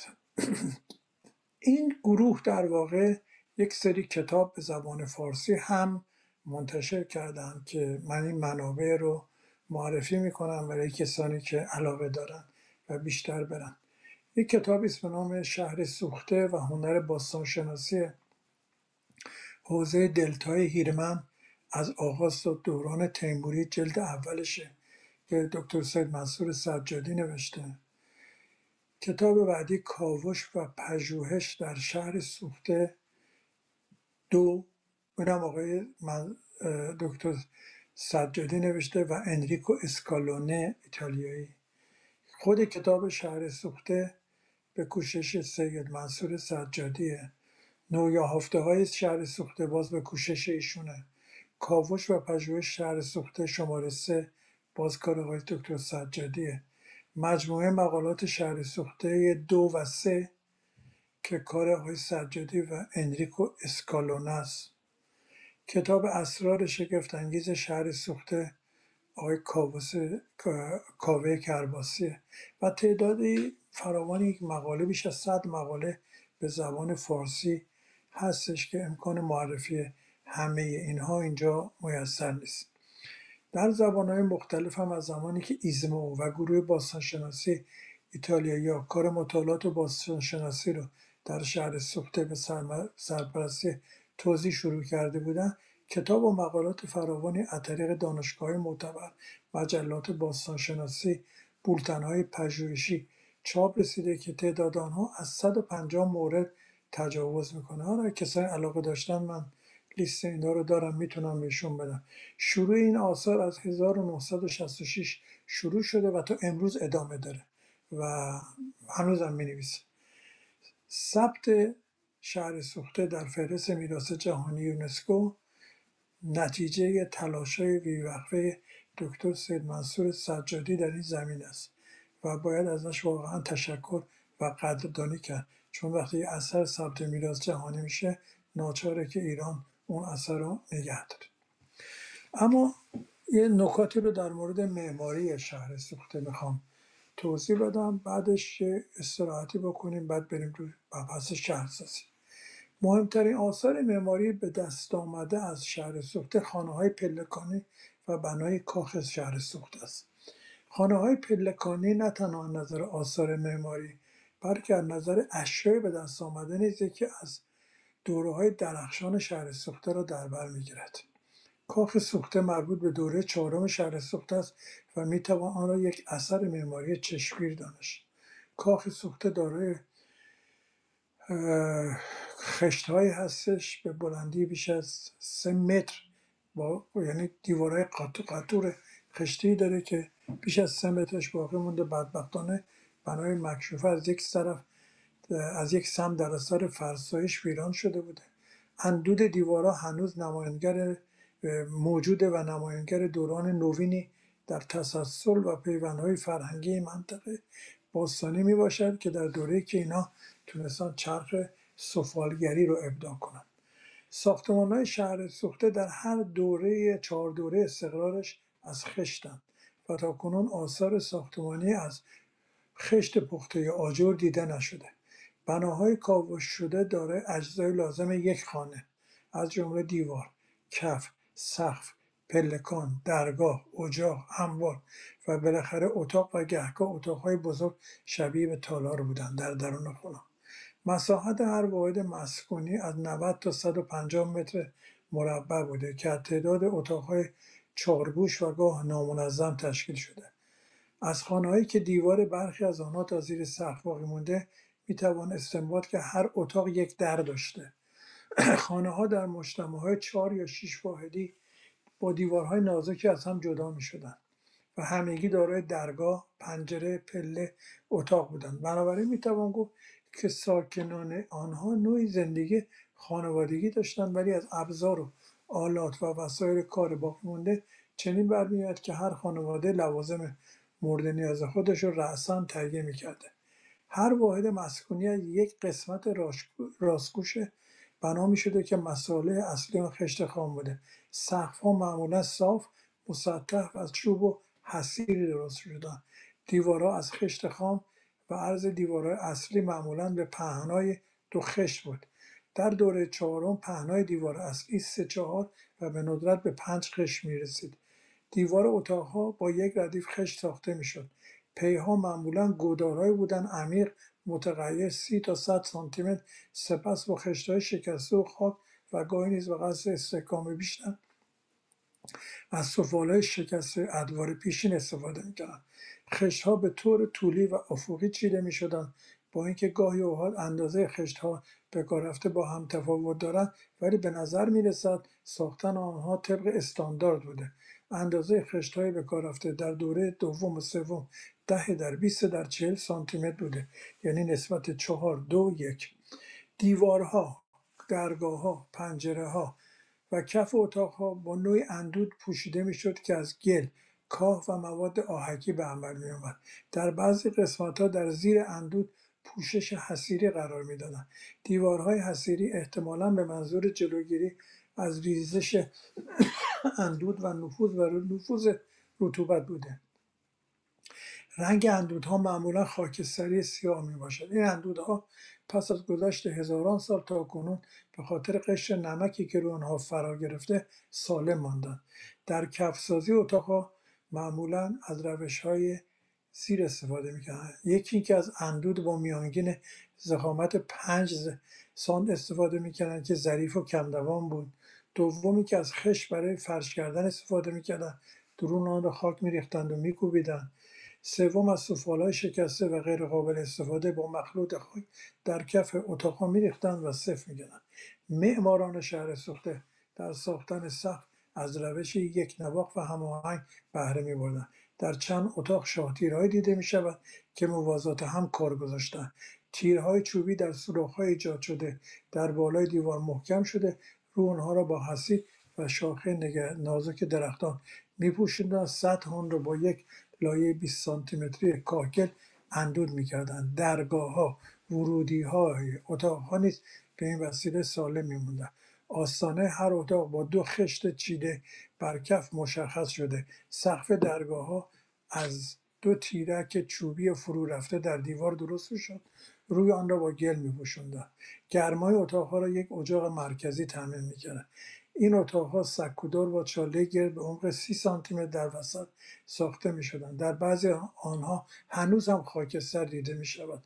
از این اجاق‌ها حرارت به خوبی پخش می‌شد. علاوه بر کاربرد حرارتی از آن برای پخت و پز هم استفاده می‌کردند. جز اینها اتاق‌های دیگری با اشکال مختلف مانند اجاق‌های نیم دایره‌ای وجود داشته. اجاق‌های نیم کره‌ای، نعل اسبی و سفالین قابل حمل نیز در شهر سوخته پیدا شده. بیشتر اجاق‌ها در وسط اتاق‌ها قرار داشتند و بعضی از آنها در یکی از دیوارهای جانبی ساخته شده که به احتمال زیاد برای جلوگیری از پراکندگی حرارت بوده است.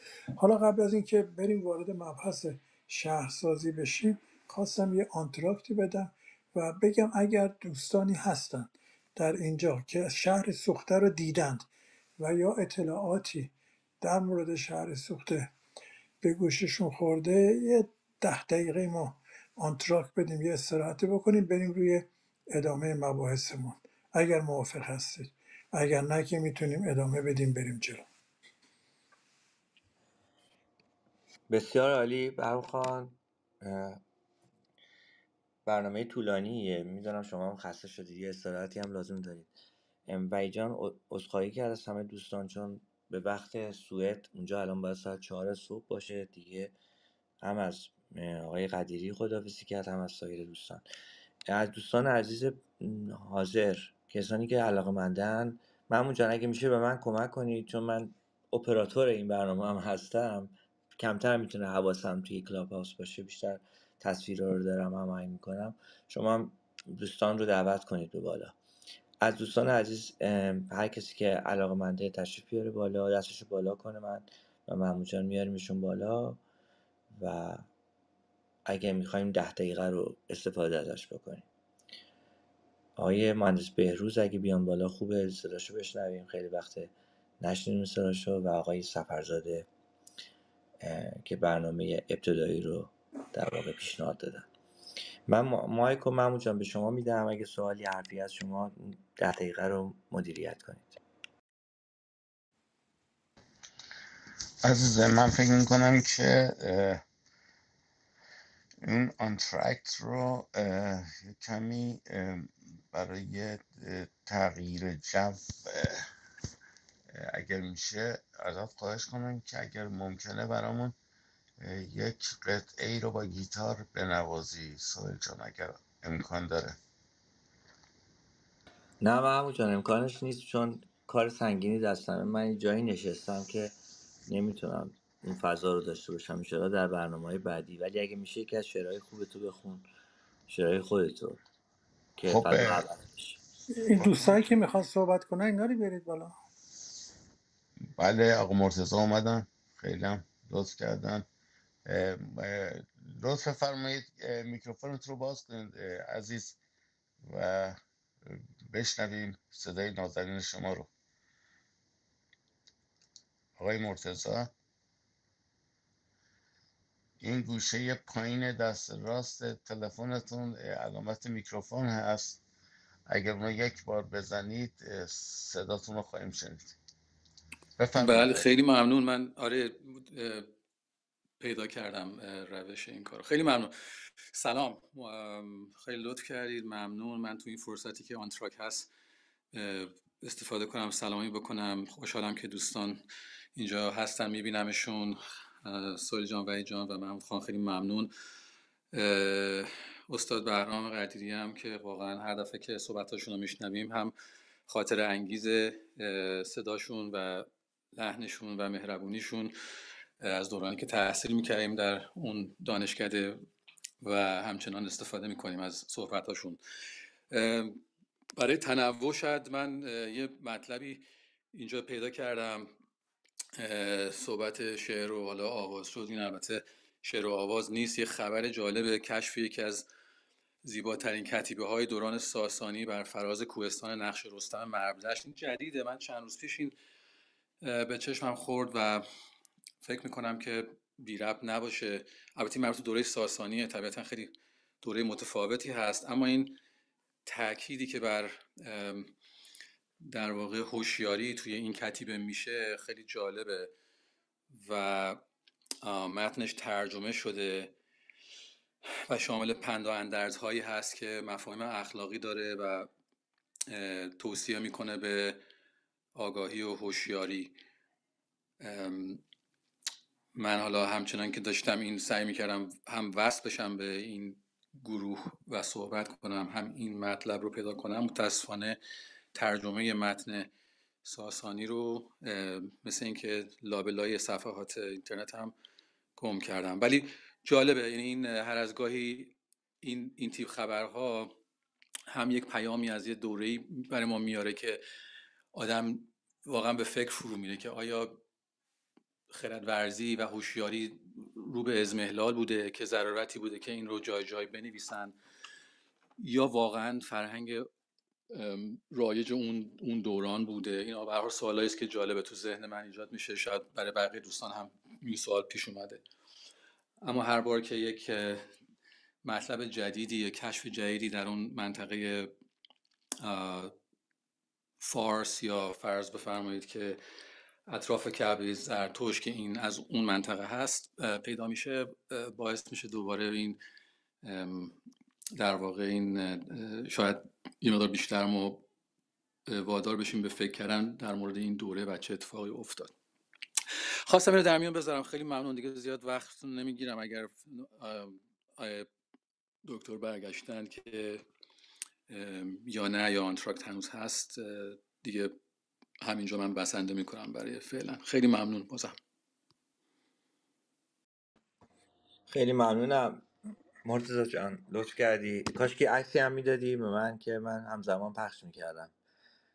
اگه جلسه بعدی ببخشید یه اطلاعاتی خواست، هر کی از دوستان خواست با من تماس بگیره، به من عکس ایمیل کنه که من همزمان با صحبتاشون اسلایدها و عکساشون رو نمایش بدم، چون به هر حال اینا ریکورد میشه میمونه و در پایان هم همه اینا جمع آوری میشه توی مموری، فلش مموری، همه ذخیره میشه به دانشگاه ملی داده خواهد شد.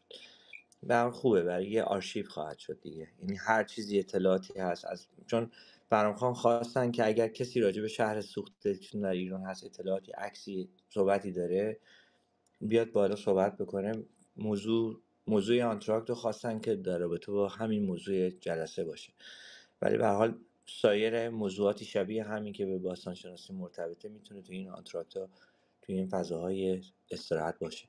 از دوستان کسی هست بخواد بالا بیاد و صحبت بکنه، یا اینکه من یه سوال کوچیکی خودم بپرسم از برام خان، بعدم جلسه رو شروع کنیم. محمود جان شما سوالی ندارید؟ خب من یه آقای سوالی فقط سفرزاده دارم. بس که میخواست بیاد بالا. عزیز، من دعوتشون کردم ولی آمدم. اومدم. اومدم باش، بله بله، لطف کردم، آقای خیلی ممنون. سفرزاده میکروفون رو میدیم دست شما، صحبت بکنید بعد من سوالمو میپرسم. عزیز من، خیلی لطف دارین که این پیشنهاد کردین، ولی من سوالی ندارم، چیزی هم ندارم، چون با شجاعت بهتون بگم سابجکت تاریخ یکی از 3 تا سابجکتی بوده که تو زمان دانشجویی من اصلا هیچ علاقه‌ای بهش نداشتم و اینم به خاطر سورس یاد دادنم بوده. شاید از دبیرم راضی نبودم این صحبت ها، ولی دوست دارم آمدم اینجا و چون در زندگی شخصی هم با آقای دکتر قدیری خیلی نزدیک هستم، ایشون محبت میکنن و خیلی من علاقمند کردن و خیلی چیز یاد میگیرم. منتها خودم چیزی ندارم که کانتریبیوت بکنم و اگرم بخوام بگم ممکنه سوء تفاهمی بشه، چون دوست دارم صحبتی که میشه تو این کادر زمانی صحبت مینینگفولی باشه در مورد تاریخ و من همیشه به گوش هستم. خیلی ممنون که لطف کردین که به من گفتین که من صحبتی بکنم، ولی صحبتی واقعا ندارم. خیلی ممنون، متشکرم. ولی فقط بگم از کامپلیمنت با آقای دکتر قدیری که من از وقتی که ایشون صحبت میکنن همینجور چیز دارم یاد میگیرم. شاید نتونم همش رو حفظ بکنم ولی علاقه‌مند شدم. ای کاش یکی هم بود راجع به شیمی و بسکتبال یه مقدار چیز به ما یاد میداد و ما رو علاقه‌مند میکرد. ولی من اون دو تا سابجکت دیگه ای که بسیار خوب هست ولی مخصوصا شیمی ولی علاقه ندارم ولی به تاریخ علاقه‌مند شدم و اینو مدیون آقای قدیری هستیم. سپاسگزارم. خیلی ممنون از شما. خیلی لطف کردین. اتفاقا آنتراکت خوبی بود، یه فضایی رو ایجاد کردین، هم علاقمند شدین هم که یه فضای خوبی رو ایجاد کردین. من فقط سوالم رو محمود جان مایکت بازه، میخوای شما صحبت کنی؟ بفرمایید. من خواستم فقط برای انتهای این آنترکت یک لبخندی هم به لبه همه بیاد، یک داستانی رو بگم. اینجا با بچه ها، با دوتا پسرام صحبت میکردیم راجع به شهر سوخته. یکیشون از اون یکی پرسید که اسم این شهر سوخته چیه. اون یکی گفت خب شهر سوخته دیگه. گفت این یه زمانی که نسوخته بوده که این بعدن که سوختش اسمش شده شهر سوخته. بعد اون موقعی که هنوز نسوخته بوده اسم شهر چی بوده؟ بعد اون یکی باز جواب داد که خب شهر نسوخته. اینم خواستم برای لبخند گفته باشم. ممنون سوال جان. خواهش میکنم. دنبال ایموجی لبخند گشتم برای پیدا نکردم. من نمیدونم برام خان شاید بدون اسم شهر سوخته چی بوده، ولی واقعا درست میگی، سوال به جایی بود. من فقط برام خان توی کادر نیستین، حواستون باشه که تو کادر باشین، همیشه دوربینم گاهی نگاه کنین چون بینندگان شما رو میبینن. من فقط یه سوال همینطوری سوال میکنم که در واقع این فضای استراحت رو بچسبونم به بخش دوم، چون میخوایم وارد شهرسازی هم بشین.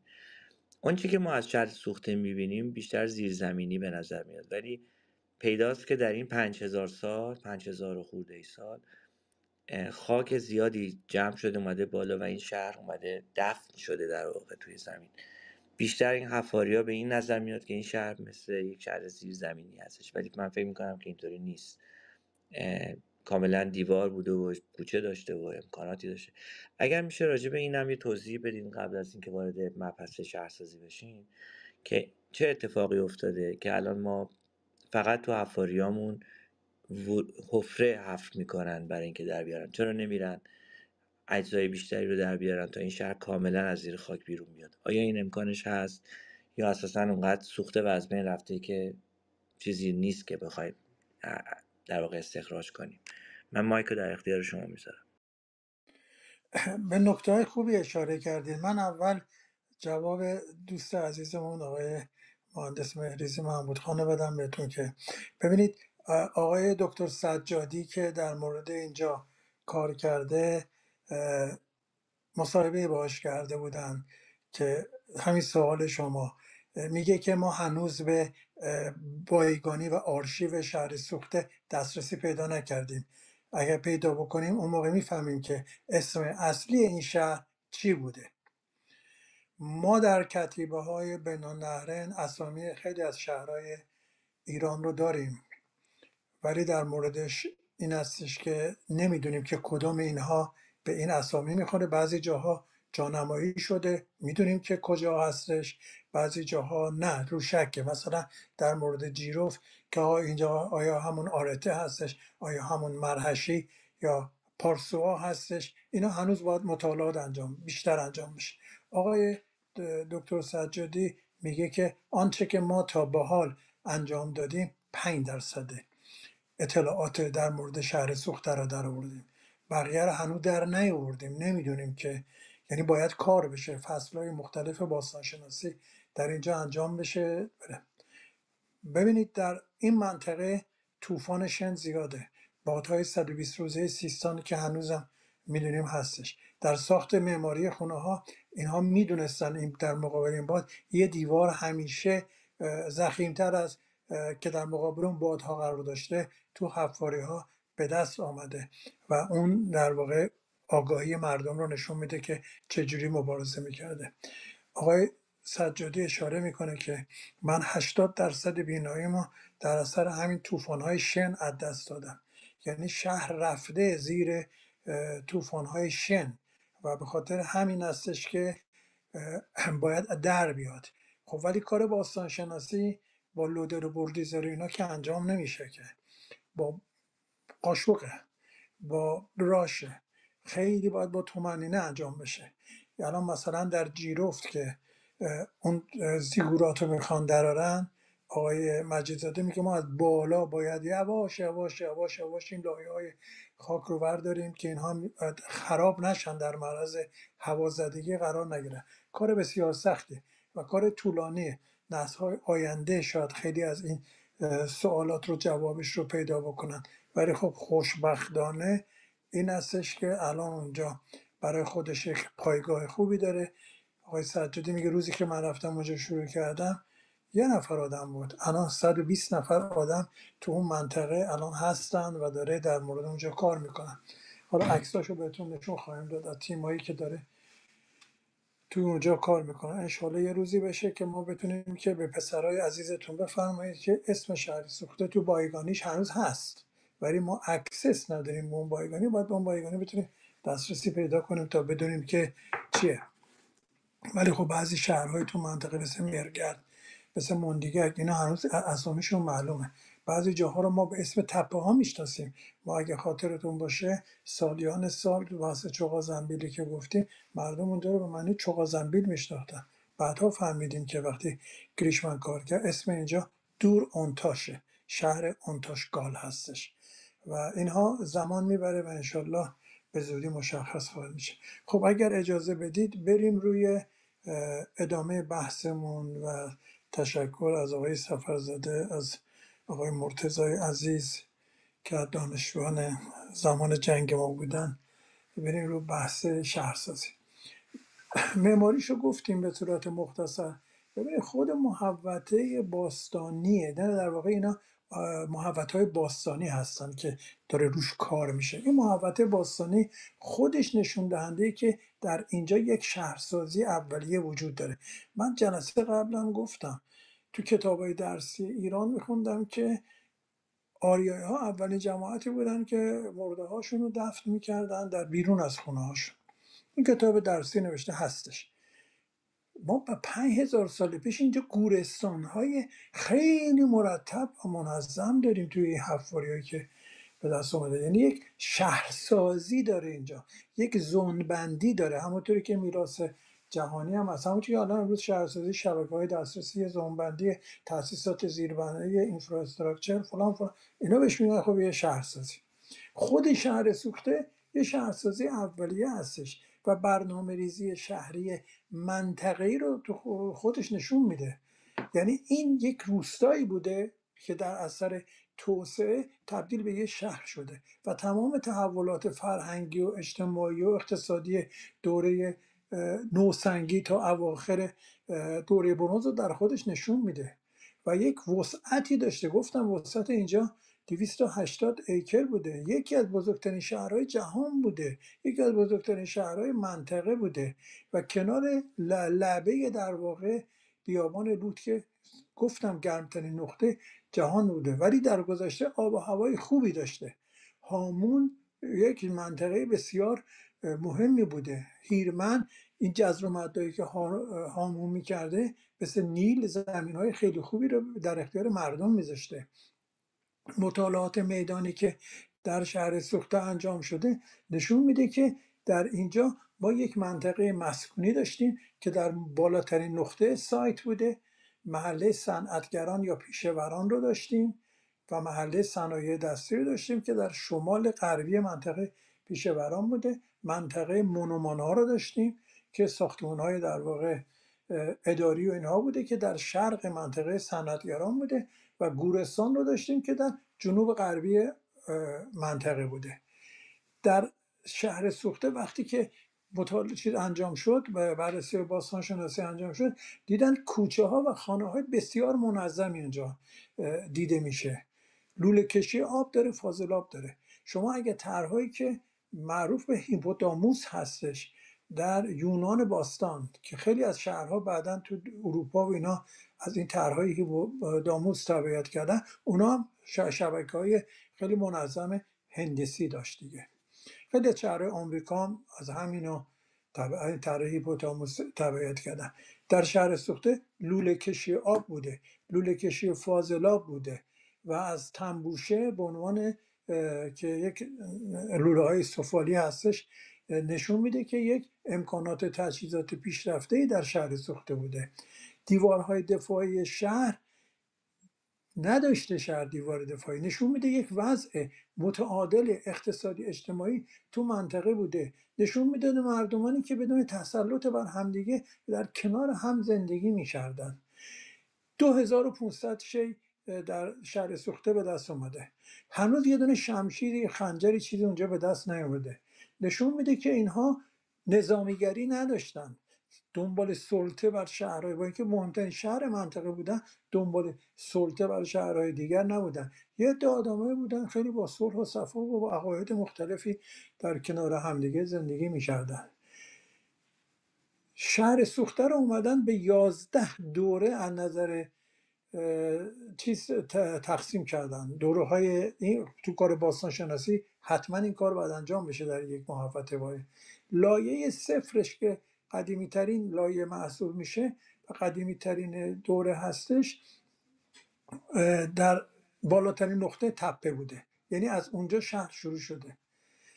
بعد دوره های مختلف همینجوری لایه های مختلفی بوده که مربوط به 2000 تا 2800 که شهرنشینی اتفاق میفته.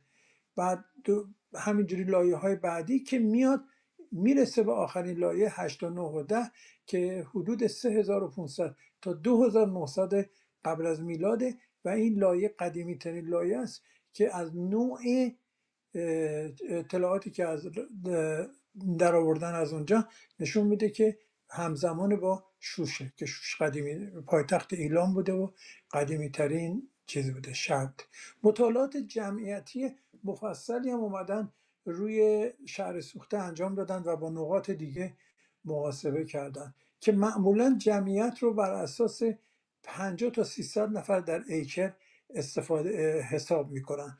دکتر سجادی مفصل راجع به این قضیه در یکی از مقالاتش که در مجله باستانشناسی من چند روز پیش میخوندم داره توضیح میده.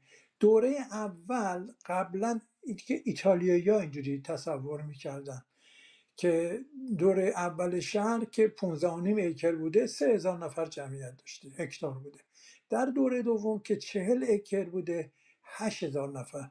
دوره سوم که 80 ایکر بوده، هکتار بوده که این بالاترین دوره است، 16000 نفر. برای دوره چهارم که شهر شروع میشه که به کاهش جمعیتش 1000 نفر بوده. ولی مطالعاتی که در ایرانیا انجام دادن به سرپرستی سجادی میگن که دوره اول 4000 نفر بوده، دوره دوم که 100 هکتار بوده 20,000 نفر و دوره سوم که 80 هکتار بوده 16,000 نفر و دوره آخر چهارم معادل 5 هکتار بوده همون 1000 نفر رو تایید میکنه. اما خود این شهر سوخته چرا انقدر مهم میشه و اهمیت پیدا میکنه؟ به خاطر روابط تجاری و فرهنگی و اقتصادی که توی منطقه داشته و نقشی که توی منطقه داشته. یعنی شهر سوخته و موندیگک افغانستان مهمترین و اصلی ترین مراکز سکونتی عصر مفرق در حوزه فرهنگی هیرمند به شمار میرفتن. شهر سوخته در میان محوطه‌های باستانی و شهرهای آغاز تاریخی و عصر مفرق ایران یک محوطه کلیدی و منحصر به فرد به شمار می رفته و جایگاه ویژه‌ای داشته و دلیل آن نیز اطلاعات و داده‌های فرهنگی ارزشمندی است که در زمینه‌های گوناگون باستانشناسی، تاریخی، هنری، صنعتی، معماری از این شهر به دست آمده. همچنین از قدرت تولیدات صنعتی خوبی برخوردار بوده و حاصل این تولیدات رو در چرخه تجارت عرضه می‌کرده. به طوری که مردمان این شهر با روابط گسترده تجاری با مناطق همجوار تمدنی خود و سکونت‌های از قبیل بین النهرین، دره سند در غرب و شرق و سواحل خلیج فارس، عمان، تمدن‌های آسیای مرکزی، محوطه‌های کرمان، سیستان، بلوچستان در شمال و جنوب تونسته بودن یه تمدن بزرگی رو پایه‌گذاری کنن که امروز افتخار ایران و سیستانه. تحقیقاتی که انجام شده نشون میده که مهمترین محصولی که از این شهر به مناطق غربی، میان رودان یا بین النهرین صادر می شده سنگ لاجورد، محصولات تولید شده، بلوک های نیمه کار است که باستانشناسان بقاهای کارگاهی این سنگ را همراه با تراشه ها، مهرهای نیمه کاره و ابزار کاران از منطقه صنعتی شهر سوخته به دست آوردند. به بیان دیگر، دشت جنوبی سیستان در 1003 قبل از میلاد بزرگترین وارد کننده و صادر کننده محصول سنگ لاجورد بوده در کل شرق ایران و همچنین داده های فرهنگی دیگر که روابط شهر سوخته را با مناطق غربی به ویژه تمدن شوش در عصر مفرق نشان میدهند و این آثاری که از لوح‌های گلی ایلامی، مهرها و استوانه‌هایی که در اونجا پیدا شده این ثابت شده. به طور کلی محوطه‌های فرهنگی دشت جنوب سیستان از رابطه ضعیفی با فرهنگ غربی مانند میان رودان و شوش برخوردار بوده، اما در عوض روابط تجاری بازرگانی مستحکمی در این است با تمدن‌های شرقی داشتند، اما در عوض روابط تجاری با مناطق شرقی و شمالی مانند مهرگره که در بلوچستان که حدود 9000 سال قدمت داره، امری، لالشار، نال در پاکستان، مندیگک در افغانستان، نمازگاه در شمال در نزدیک اشخاباد مرز امروز ایران و ترکمنستان داشته و به طوری که روابط متقابل شهر سوخته مناطق تمدنی ترکمنستان رو از نظر تولیدات سفالی، پیکرک‌های گلی و در برخی مشابهت‌ها در شیوه تدوین و استقرارشون رو ما میتونیم ببینیم. روسام اومدن، ایرانی‌ها خواستن ازشون، آمدن روی اشخابات که کار میکردن دیدن تمام مشابهت‌هایی که ادعاهایی که اینا میکردن اونا تایید کردن که اینها یک روابط تجاری با اون منطقه داشتن. روابط تجاری و فرهنگی شهر سوخته در عصر مفرح با مناطق جنوبی آن نیز برخورده بوده. محوطه‌های یحیی در جنوب کرمان، جیرفت، شهداد کرمان، بمپور تو زاهدان، میریکلات در بلوچستان نیز بر پایه شناخت‌های سفال و اشیاء سنگی به اثبات رسیده. یعنی اینا سفالاشون، سنگاشون اینا نشون میده که اینا با هم دیگه تبادل داشتن و شبیه هم بوده. از سوی دیگر تحقیقات نشان می‌دهد که مراکز تمدنی جنوبی به عنوان ایستگاه‌های مبادلاتی در زمینه تولیدات سنگ لاجورد از طریق دریا به مناطق جنوب خلیج فارس و میان رودان عمل می‌کرده. به طور کلی مشابه مهرهای گلین، مهرهای مشبک فلزی، شانه‌های چوبی، سبدهای حصیری، تخته‌های بازی و سوزن‌های فلزی، سرمه‌دان‌ها، آینه‌های فلزی و پیکرهای کشف شده از شهر سوخته را در سرزمین‌های باستانی بین النهرین، مندیگک، ترکمنستان، کویت پاکستان، آلتین تپه که یک در واقع در اونجا یکی از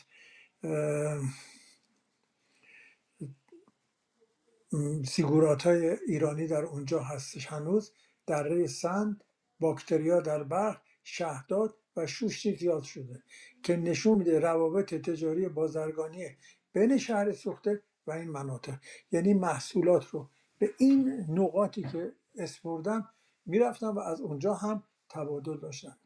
همچنین میتوان گفت که سفال خاکستری که از لایه‌های 4 و 10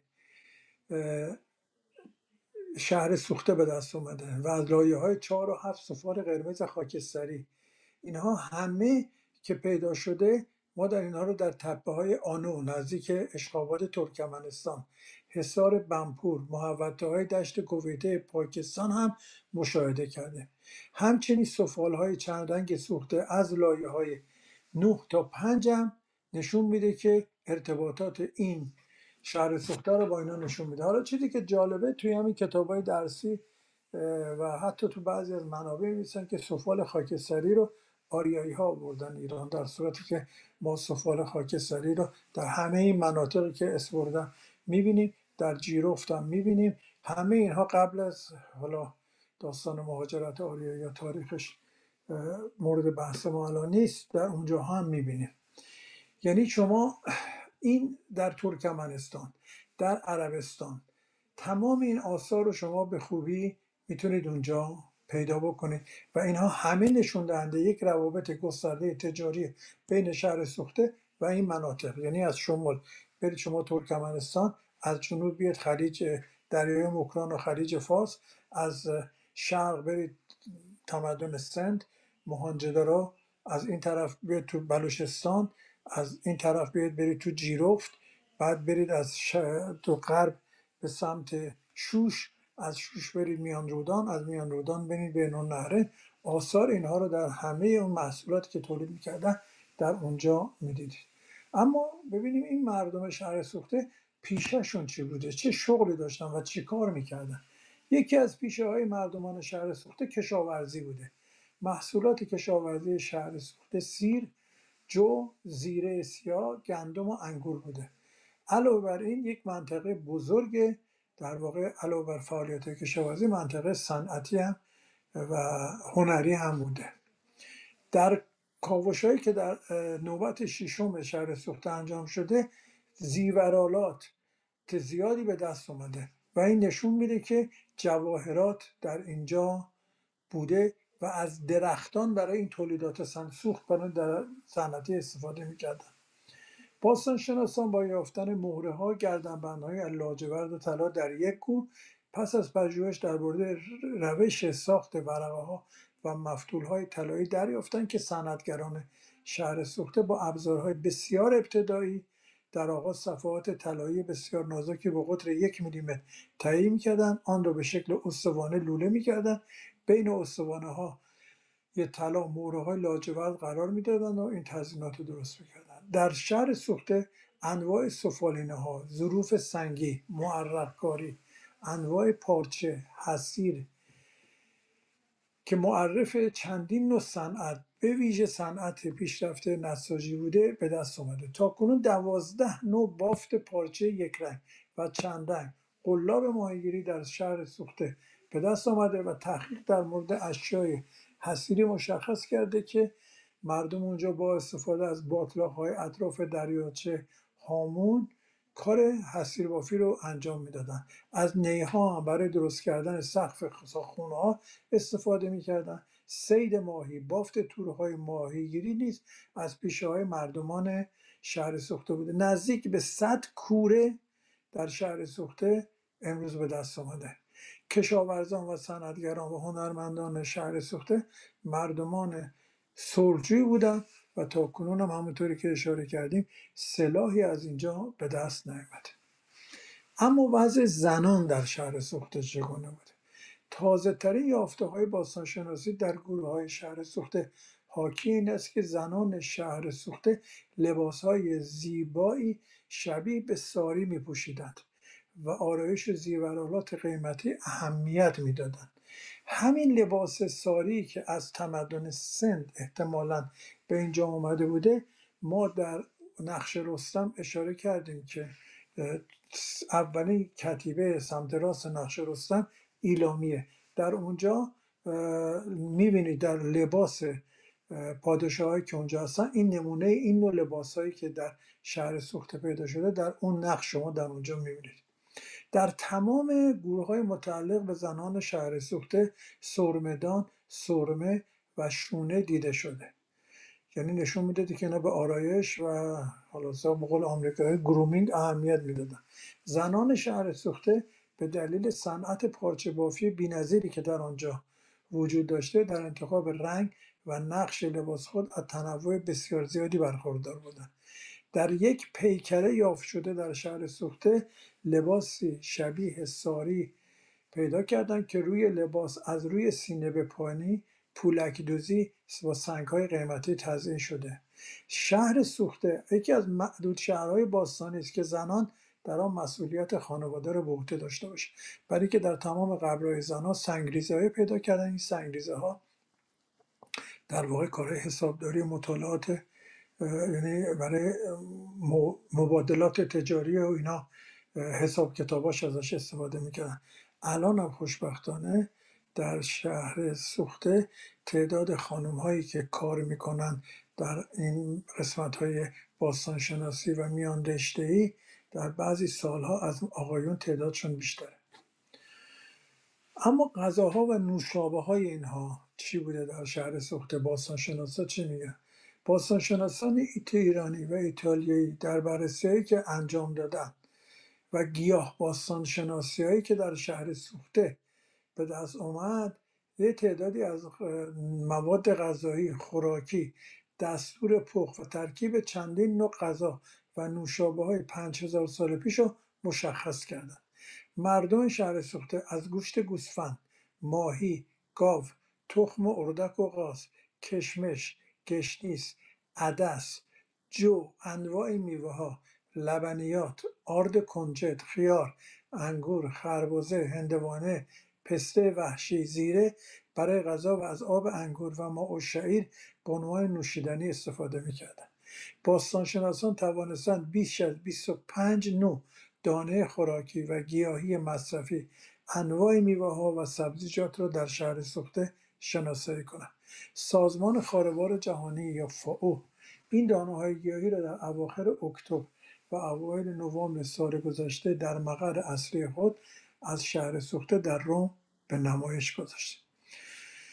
اما نحوه تدفین مردم در شهر سوخته چگونه بوده؟ تا حالا 310 گور رو شناسایی کردند، یعنی از طی سالهای 1176 تا 1083.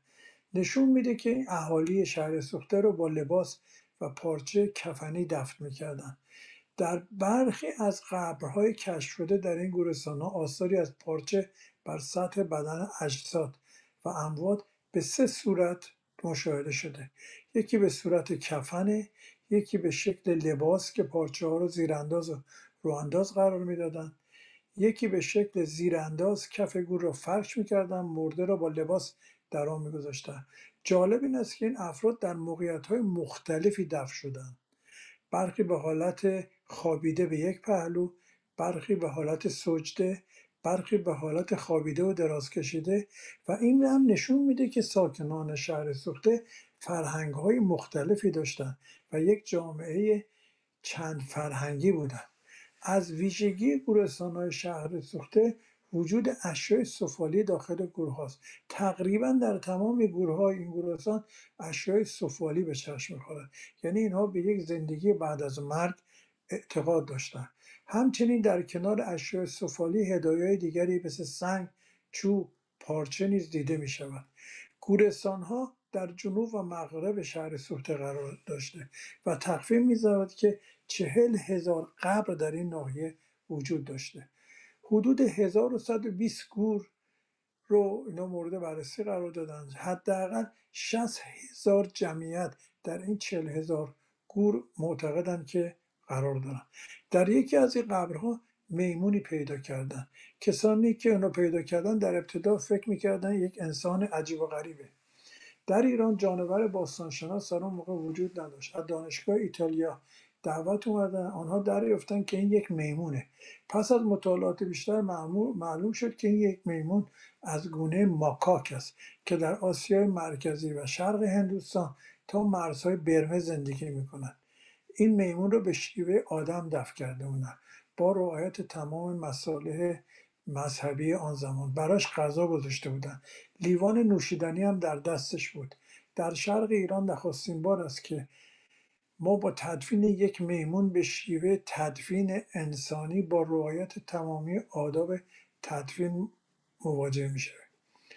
با مطالعه روی تدوین ها گروه باستانشناسان اخیراً تونستن تاریخچه مالاریا را به دست بیارن. آنها معلوم کردند که مالاریا از چه زمانی در ایران و منطقه سیستان و بلوچستان رایج شده.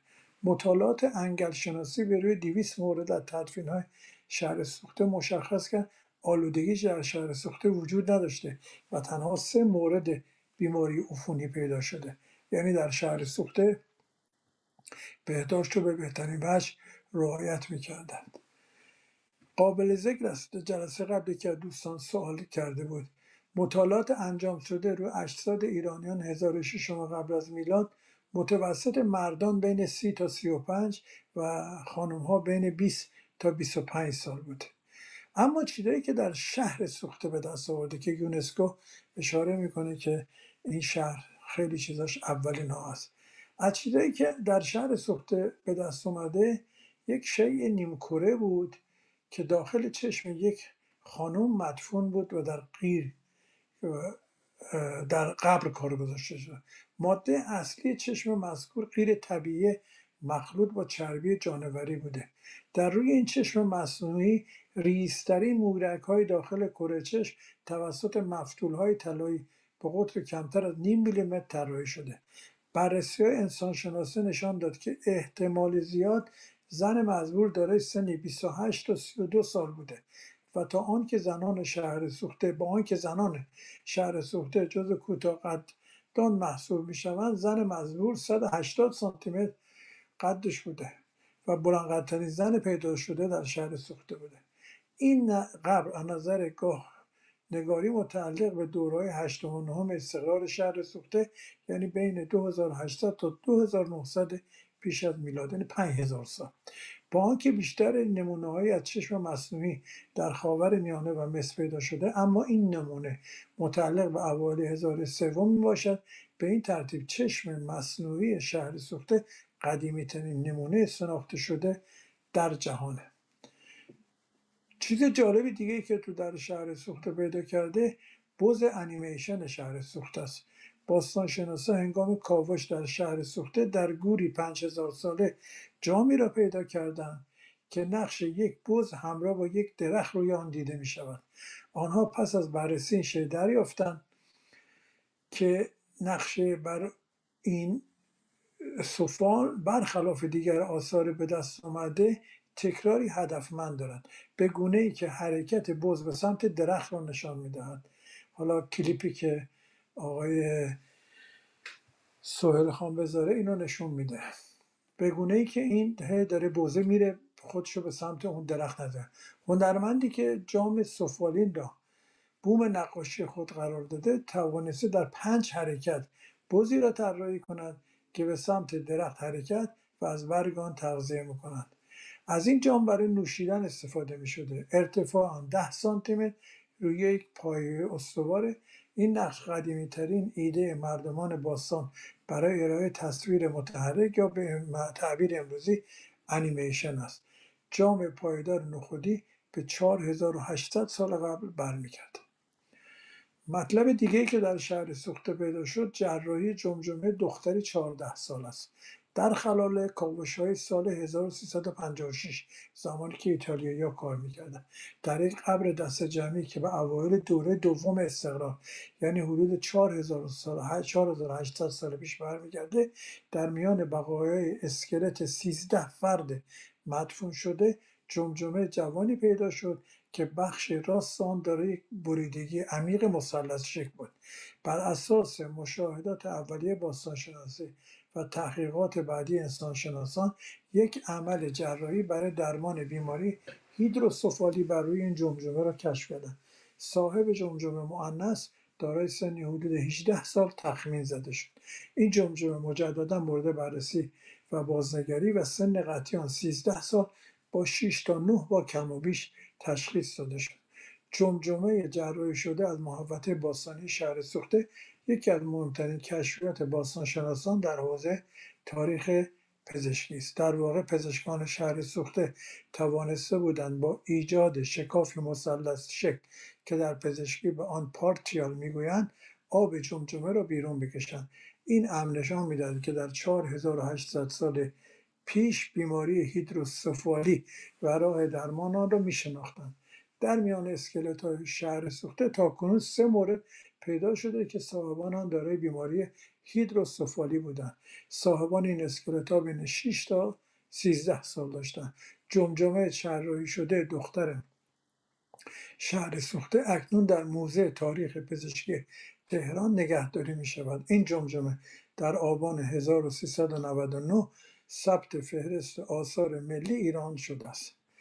چیز دیگه ای که باز در اونجا پیدا شد یه تخت نرد باستانیه که این دومین اثر تخت نرد است که در ایران پیدا شده. این تخت نرد متشکل از 60 قطعه از فیروزه، عقیق و یک تخته آبنوس مستطیل شکل است. این تخت نرد همراه با تاس در سال 2004 در سرسوخته به دست آمد. این اثر 100 تا 200 سال قدیمی‌تر از نمونه کشف شده در بین النهرین است و ادعا می شود قدیمی‌ترین تخت نردی است که تا به حال پیدا شده. قدمت آن به 5000 سال پیش برمیگردد. در این تخت نرد که از چوب آبنوس است، یک مار حکاکی شده که 20 بار به دور خود حلقه میزند. این اثر در داخل یک ظرف سفالی کشف شده. تاساش هم که شما نگاه کنید عین تاسایی است که امروز در تخت نرد ازش استفاده میشه. چیز دیگه ای که در اونجا پیدا شده ظروف رنگارنگی است که در شهر سوخته تولید می شده. نمونه ها از قبرها به دست آمده.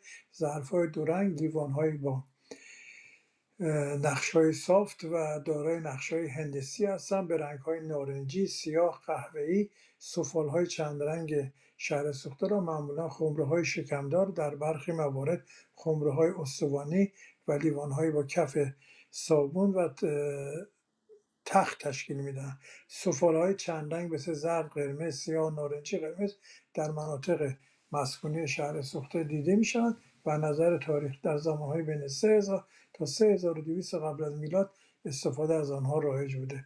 علاوه بر ظروف سفالی، ظروف سنگی منقش به هنر اسیر معرق کاری هم در شهر سوخته شده. زن هم معرق کاری اینا که تیکه تیکه ها رو به هم کنار هم میشناسن. چیز دیگه که در شهر سوخته یافت شده صنعت نساجیه که صنعتگران حرفه‌ای در این کار بودن رونق داشته. صدها حلقه و شانه دوک چوبی همچنین قطعات نساجی به دست آمده که از تنوع بسیار زیادی برخورداره. ایرن گوت، یک متخصص منسوجات باستانی در دانشگاه آکسفورد، میگوید این منسوجات با توجه به قدمت زیاد و نحوه تولید پشم یکی از مهمترین قطعات نساجی در جهان است.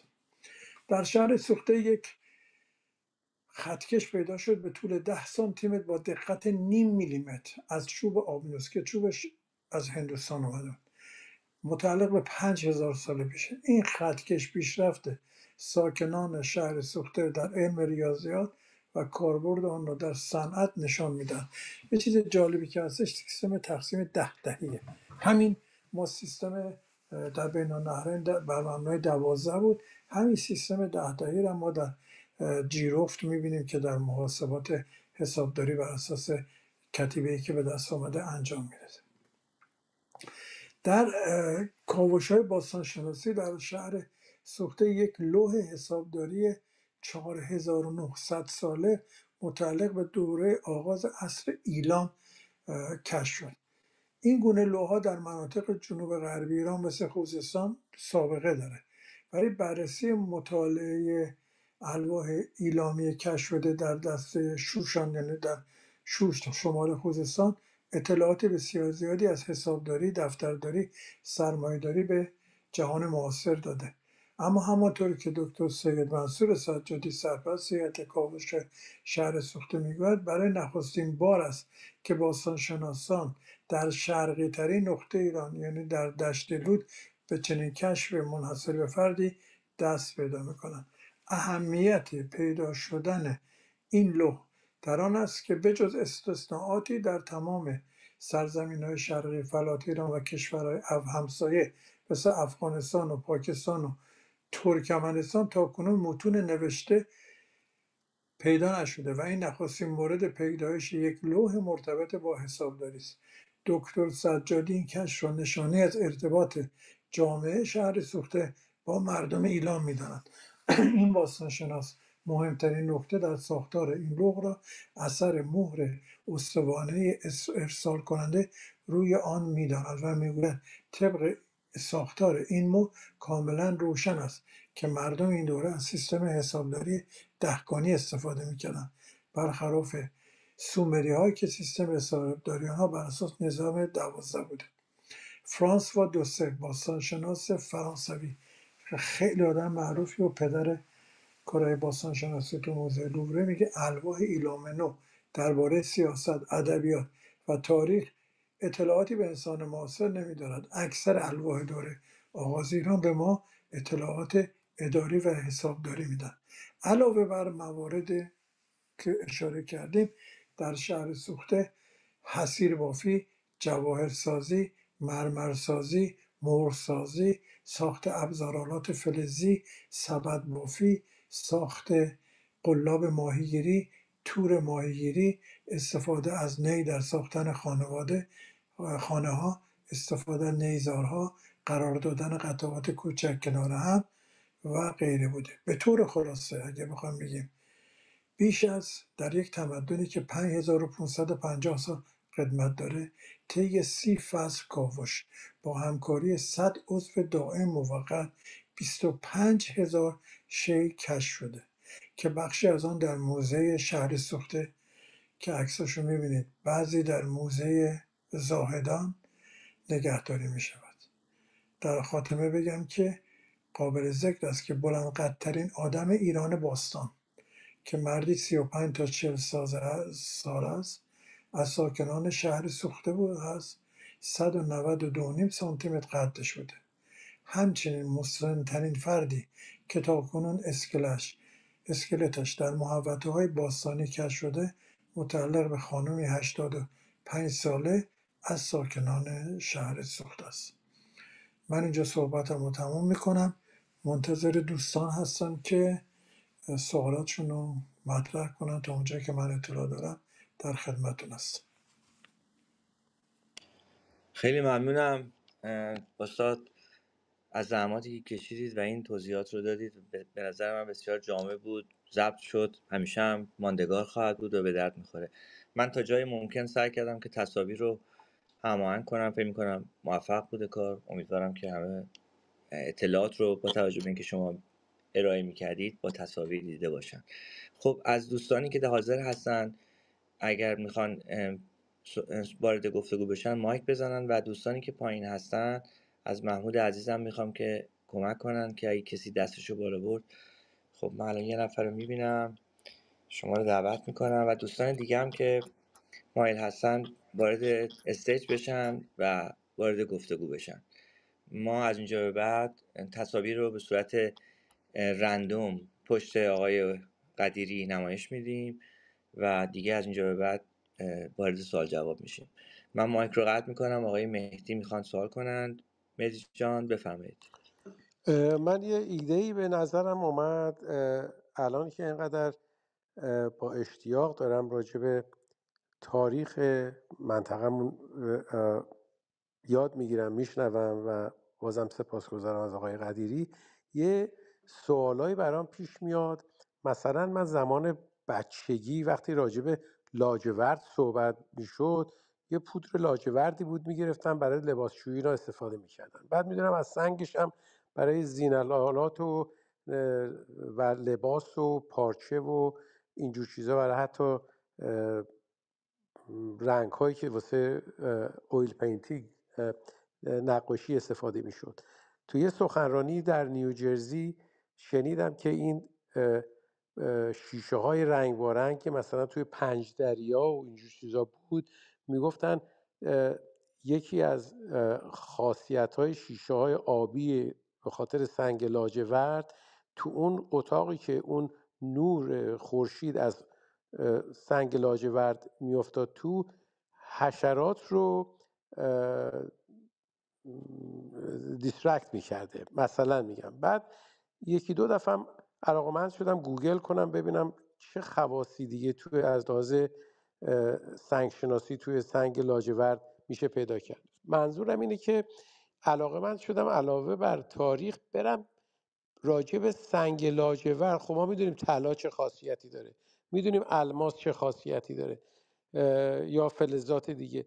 برم پیدا کنم، یا از دوستان میتونن هر کدومشون یه اسایمنتی بگیرن که این برنامه رو یه مقدارم بیشتر فان بکنیم، بریم خودمونم یه تحقیقاتی بکنیم.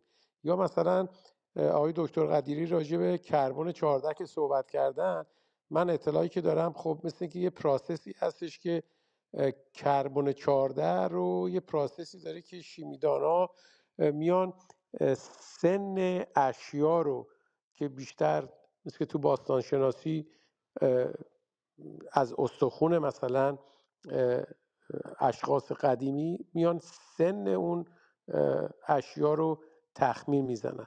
منتها پراسسش رو من نمیدونم کی انجام میده، چه جوری هست، به چه طریقی انجام میشه. دوست دارم بدونم.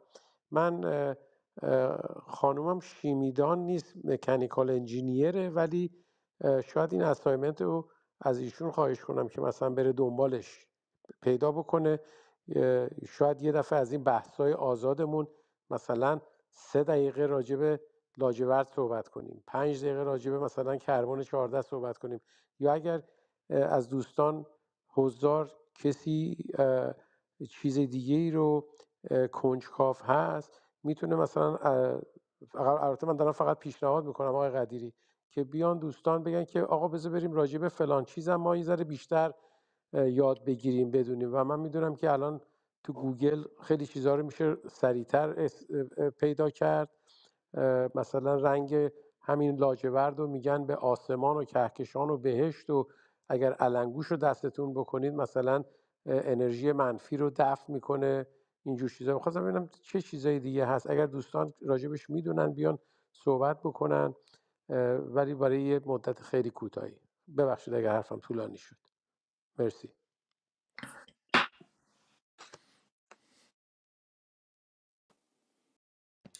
خواهش میکنم، خیلی ممنونم. برمیخوام بفهمید. چند تا از دوستان من توی چیز میبینم که مطالبی رو مطرح کردن. یکی جناب طلایی سوال کرده 2500 تا یا 25000 تا؟ 25000 تا شی هست. اگه من گفتم 2500 تا ببخشیدش رو، ولی یافته هست 25000 شی هست. خانم سیما سوال کردن که آیا این طوفان میتونسته که عامل که شهر رو چیز بکنه؟ نه. ببینید هر بنایی، هر شهری یه کالبد داره، یه روح داره. روحش آدمایی هستش که توش هستش. تا زمانی که آدما هستن در مقابل این اتفاقات اگر هم بیفته اونو درمان میکنن. ولی یه جسد وقتی که دیگه روح ازش بره دیگه ازش کاری ساخته نیستش. ها طوفانای شن میان اینو چیکار میکنن؟ میپوشونن. ولی همیشه تو مرمت مثلا بناها همیشه ما میگفتیم آقا سعی کنید که روح رو به کالبد برگردونید، سعی کنید که عملکرد به بنا داده بشه، چون این انسان هستش که از بنا مراقبت میکنه و نگهداری میکنه. یکی از دوستان سوال کرده خط روی سفالا چه نوع خطی است؟ ما روی سفالا خط نداریم، ولی در جیرفت مثلا آجری پیدا شده که خط داره. اینا پروتو ایلامی هستن. توی لوح حسابداری هم برمیگرده به نشانه های پروتو ایلامی. پروتو ایلامی ها اگه خاطرتون باشه 4 دوره ما گفتیم دارن. قدیمی ترینشون در واقع پروتو ایلامی ها هستن که اولین گروه ایلامی ها هستن که از نظر تمدن هم با این قضیه میخوره. ما تو سفال ها چیز خطی تا حالا که نوشته خطی باشه نیست، ولی خب تصاویر حیوان و درخت و انواع اینا هستش. من این سوالایی که الان دیدم. یکی از دوستانم گفته که کربن 14 برای تخمین سن مواد باستانی با منشأ عالیه. درسته. یعنی اون چیزی که در واقع حرارت دیده، یه آجری که حرارت دیده، شما میتونید این سنش رو مشخص بکنید. یه سفالی که ساخته شده و حرارت دیده، از روی این میتونید که برید یه مقدار کار یکی از روش های تشخیص سن هستش. کربن 14 روش های دیگه هم هستش. ولی من خیلی خودم هم علاقه‌مند هستم. از خانم ایشون هم یه بار خواهش کردم که راجع به این قضیه مقدار مطالعه بکنن، ما رو در جریان بذارن. ولی میدونم که اطلاعات اولیه من از دست دادن ایزوتوپ های کربن هستش که این ایزوتوپ ها تو پریودهای مختلف زمانی هستش. یعنی کربن 10 12 13 اینا رو توی زمانهای مختلفی از دست میده. یه شیئی که مثلا یه سفالی که پخته شده از روی اون ایزوتوپاش میفهمن که این که از دست داده این چه به چه دوره برمیگرده، ولی به همین سادگی هم میشه چیزای مشخصی داره.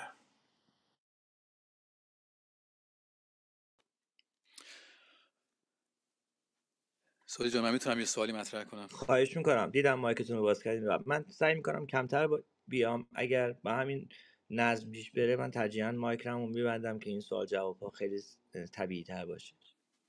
خیلی ممنون. من سوالی که برای شما دارم آقای دکتر قدیری در رابطه با منطقه قبرستانی که فرمودید، آیا در آرایش قبرها از نظر کلی سلسله مراتبی آیا وجود داره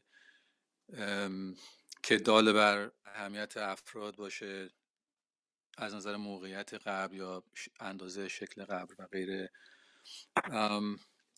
و این نمونه های خاصی که مطرح شد با چشم مصنوعی، در واقع با طلاکاری یا احیانا افرادی که با قد بلندتر بودن، آیا این نشانه از اینکه اینا افراد خاصی بودن هست و از چه طریقی باستانشناس ها میفهمند که این افراد آیا مال اون شهر بودن یا تاجری بوده بر فرض که از جای دیگه اومده و اونجا فوت کرده؟ اینو از کجا و چگونه میشه تشخیص داد؟ این یه سوالی که دارم در واقع در این بخش از بابت اون حالا منطقه قبرستانی و چه چیزی میشه استنباط کرد از اون. سوال دیگه هم که دارم اینه که در اون منطقه و حالا اسمشو بذاریم اون خاورمیانه، این شهرهایی که از نظر جمعیتی در اون دوره مشابه بودن، آیا میدونیم اونا کدوم ها هستن؟ از 5000 تا 30,000 به نظر میاد که این شهر تغییراتی داشته. در همون دوره مشابه شهرهایی که فرض بفرمایید که به 30,000 جمعیت احیانا رسیدن، کدوم ها بودن، در کدوم مناطق بودن؟ خیلی متشکرم.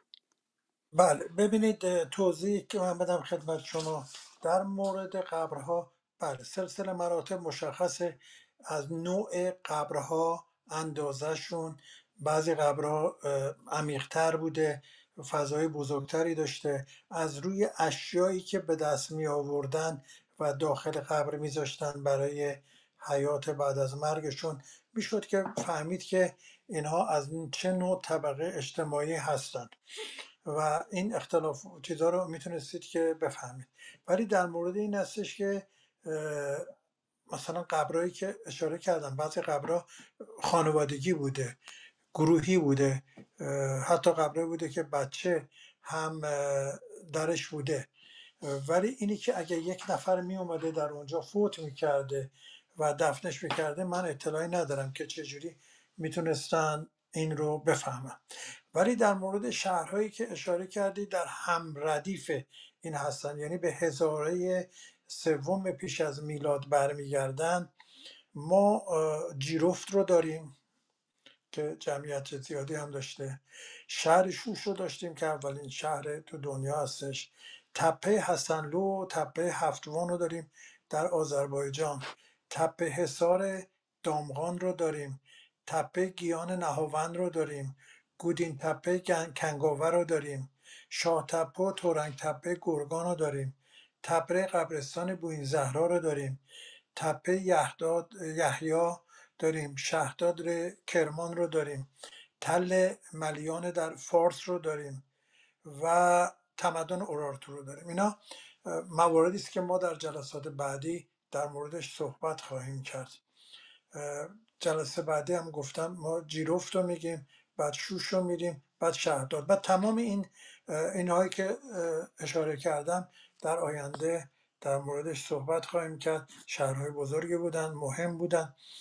فرض کنید مثلا تل ملیانه توی چیز میگن همون انشانه در فارس، همون چیزی که کوروش میگه من شاه انشان هستم، که پایتخت اولیه ایلام بوده، بعد میره پایتختشون توی شوش میشه و تقریبا ثابت شده که اینجا هستش، یا این مطالعات در موردشون انجام شده. یکی از دوستان اشاره کرده که این تخت جمشید دروغه و این شهر سوخته هم یک دروغی دیگری هست مثل داستان تخت جمشید. به هر حال هر کی میتونه برای خودش نظریات خودشو داشته باشه، باورهای خودشو داشته باشه، عقاید خودشو داشته باشه، ما هم براشون احترام قائلیم، چلنج هم نمی کنیم. ولی به هر حال اون چیزی که ما داره الان مطرح میکنیم مبتنی بر مطالعات علمی باستانشناسی، مبتنی بر یافته های گروه هایی هستش که حالا اگر ایرانی ها میان دروغ بگن جهل بکنن، حالا ایتالیایی ها یه آدمایی مثل توچی که در سطح بین المللی و جهانی یه آدم یه وزنی بوده برای خودش، یا توزیع، اینا نمیان به خاطر بنده ایرانی دروغ بگن آقا این موندیگک اینجوری بوده، دهونه غلامان اینجوری دروغ بوده، گوه خواجه نمیدونم کار کردن، این حرفایی که کردن. ولی به هر حال ما با این دوست عزیزمون هم آقای احسان هم به حرفاش اعتقاد خال میکنیم، ولی احتیاج داره که این مطالب رو ایشون یه مقدار بیشتر مطالعه بکنن و ببینن که چی هستش. یکی از دوستان جناب فرهنگ سوال کرده فلزات چی؟ بله طلا در اونجا بوده، اون چشمم که اشاره کردیم بوده، ورقای طلا درست میکردن به همراه لاجورد، تزیینات درست میکردن، اینا همه در شهر سوخته بوده. بعد ایشون اشاره کردن به ایوانکه و اشتهارت.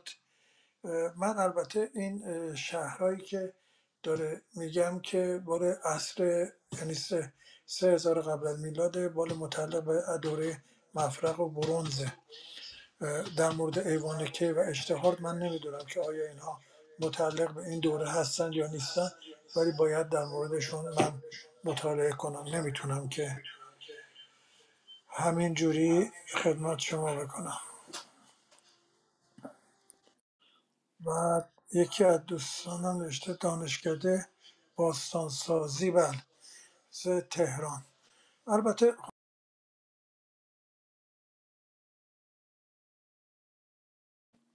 میکروفونتون قطع شد آقای دکتر. صداتون قطع شد. برام خواست. الان میاد. من در مورد جلسه قبلی گفتم که در باستانشناسی در دانشگاه تهران یه سابقه کوتاهی داره، همونطوری که اشاره کردن 50 سال سابقه باستانشناسی آقای نگهبان کتابشو نوشته، ولی در اونجا باستانشناسان بسیار معروفی در دانشگاه تهران کار میکردن. همین خود آقای نگهبان بود، همون اون قدیما رو من داره میگم، آقای دکتر سرفراز بود. اینا آدمایی نبودن که بیان باستان سازی بکنن یا دروغ بگن. به هر حال در کنار اینها هم کسانی که در مورد تاریخ ایران هم آمدن کار کردن، مثل آقای دیاکونوف، مثل آقای استروناخ، مثل آقای ریچارد فرای و آدمای بزرگی که از دانشگاهی معروف دنیا آمدن کار کردن. اینا نیومدن برای ایران تاریخ جعلی بسازن و مطالعات جعلی رو بکنن، ولی به هر حال ماها خود ایرانی هامو در این زمینه کار کردیم. همون افرادی هم که امروز معرفی شدن زحمت کشتن، ولی به تناسب جمعیتمون و به تناسب تاریخ قدیممون متاسفانه کمکاری هستش. الان هم که در مورد بعضی ها صحبت میکنیم میگه اصلا تاریخ به چه دردی میخوره. و به تدریج من یک مصاحبه از رئیس سابق اندیشکده، یعنی دانشکده باستانشناسی با میراث فرهنگی گوش میدادم، میگفت به عمد داره تاریخ ایران رو تخریب میکنن، از بین میبرن و نمیخوان که هیچ آثاری از گذشته ما باشه. و وظیفه ما هستش که این کارا رو تا اونجا که میتونیم حفظش بکنیم، نگه داریم، به آیندگان بسپاریم. هدف این برنامه این هستش که من 100 تا برنامه آماده کردم که بذاریم 7-8 سال طول میکشه، بذاریم برای آیندگان که بدونن که اقلا ما اگر اینها از بین رفت بگیم این عکساش، این مدارک و این شواهدش و این آثاری که در ایران وجود داشته. و اونجایی که تاریخ ما جعل میشه، من جلسات قبل اشاره کردم در مورد اسم مثلا دریای خزر، اسم دریای مقران، اسم نقش رستم، اسم همین تخت جمشیدی که این دوست عزیز ما اشاره میکنن که اسم غلطی است، و همونطوری که آقای مهندس درجاتی اشاره کردن، آقای سامی هم اشاره میکنن، پارسه یا پارسکد یا پارسکده اسم درستش هستش. اینا احتیاج به مطالعات علمی داره و چیزایی نیستش که ما باورهای رو داشته باشیم بدون مستندات تاریخی. هم کسانی که غربی ها در مورد ما کار کردن، گروه بسیار زیادی باستانشناس در ایران اومدن کار کردن.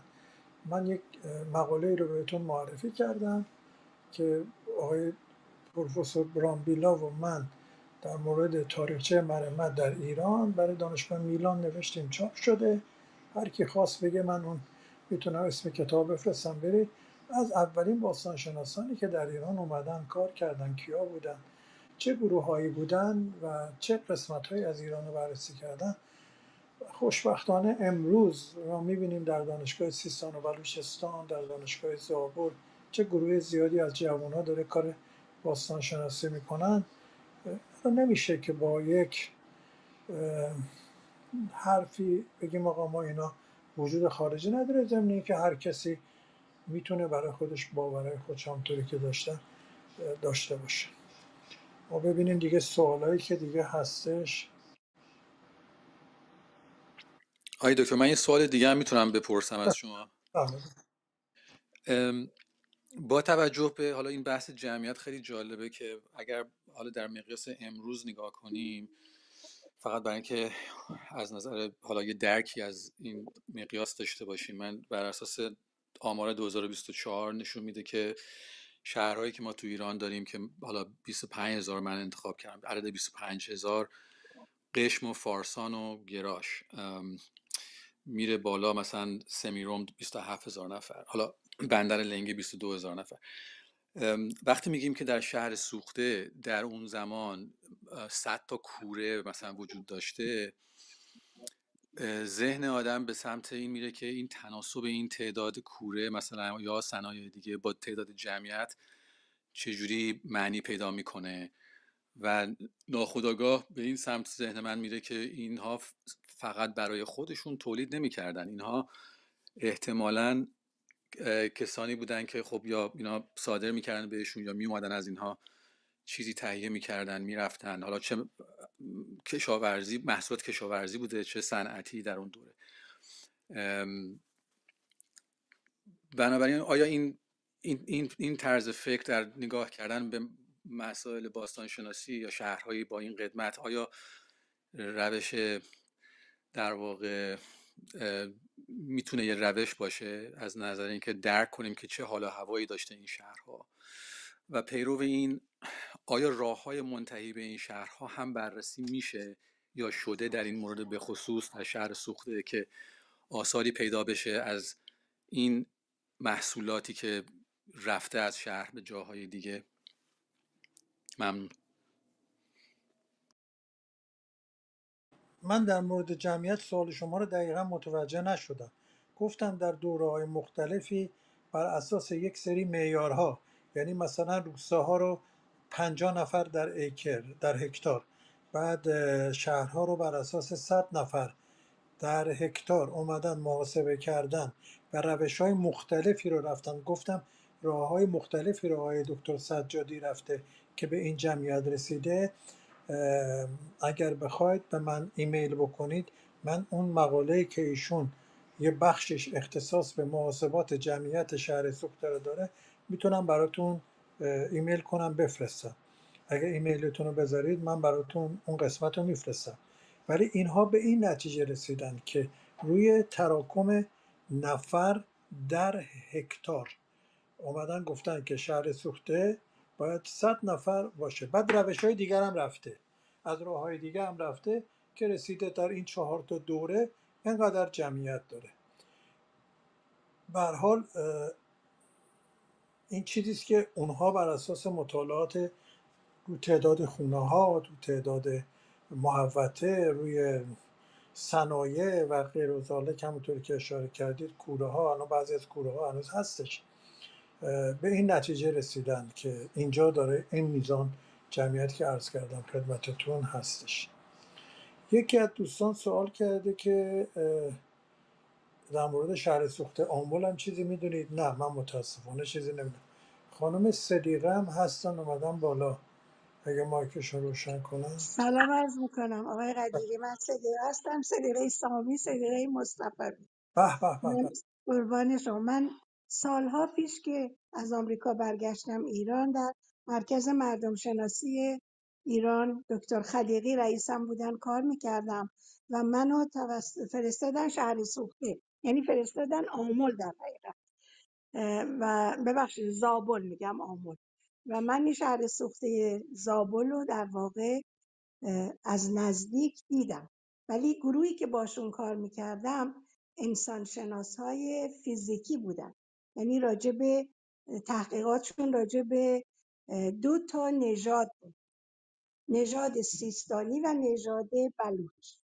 و من تو همون خونه‌هایی که خونه‌های قدیمی بود که این گروه‌های ایتالیایی در این خونه‌ها اتاقا دیگه زندگی معلوم بود، ولی واقعا عجب آدم‌های محققی بودن و چقدر علاقه‌مند که بتونن همین در واقع باز اشیا رو بکنن و ذره ذره بیارن توی اتاقایی و همینطور تو طبقات چوبی تیکه تیکه تیکه اینا رو بذارن کنار هم که بعداً برسن به نتیجه این که این تیکه مربوط به چه سالیه یا در چه جریانیه.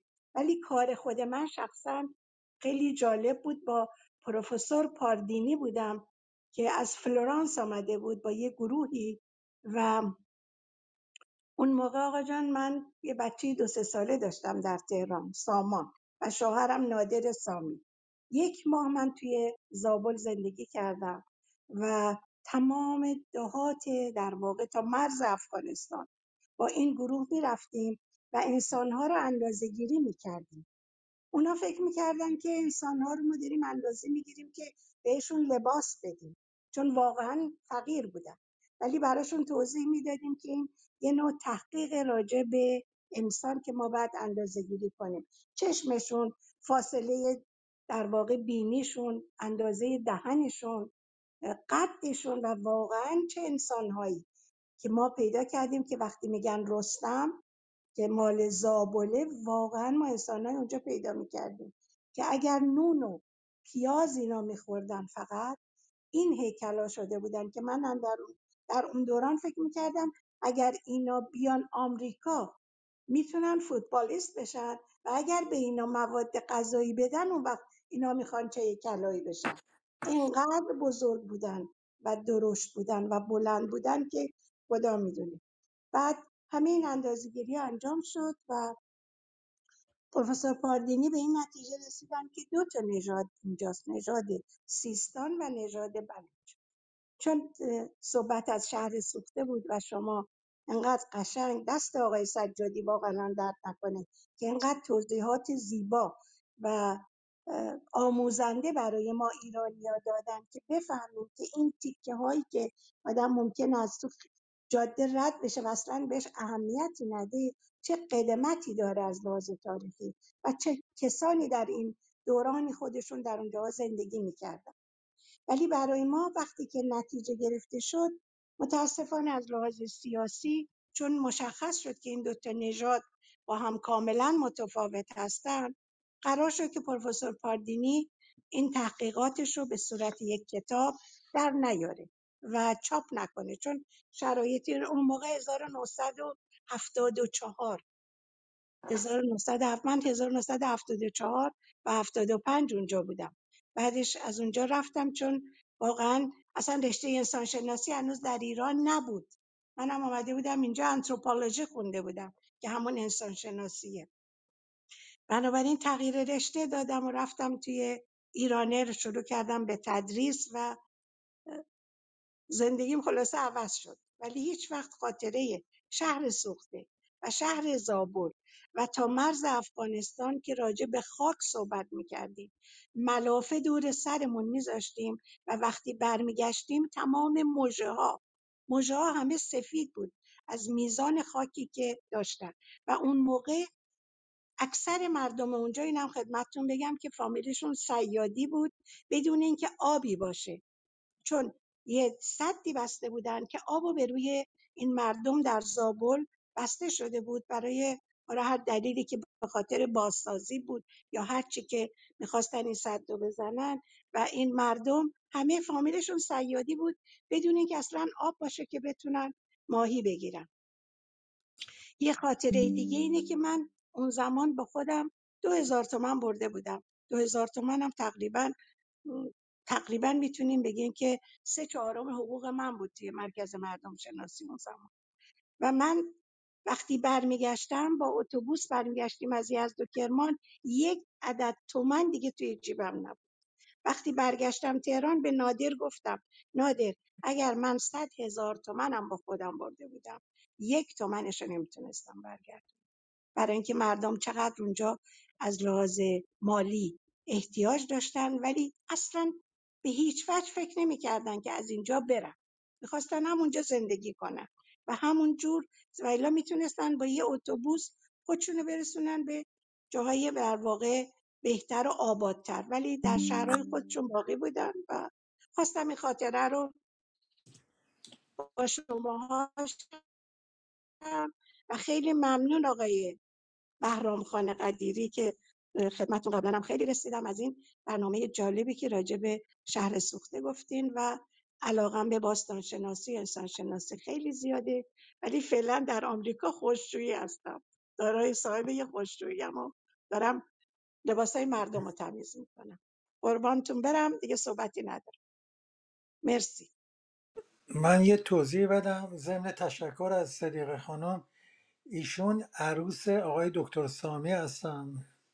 ایشون دختر آقای دکتر محمد تقی مصطفی هستن. ایشون از دوستان خیلی خوب ما هم هستن و خیلی بله ممنون آمدید و این توضیحات رو دادید.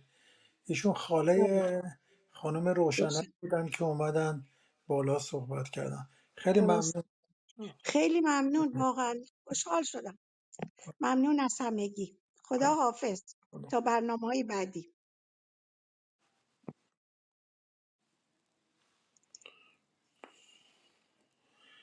یکی از دوستان در مورد تکنیک ساخت سفال در شهر سوخته سوال کردن.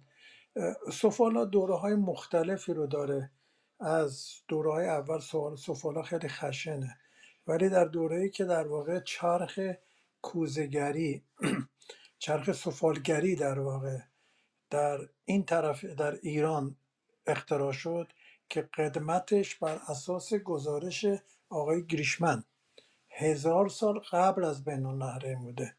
یعنی ایرانی ها 1000 سال قبل از بین النهرین چرخ سفالگری رو اختراع کرده بودن.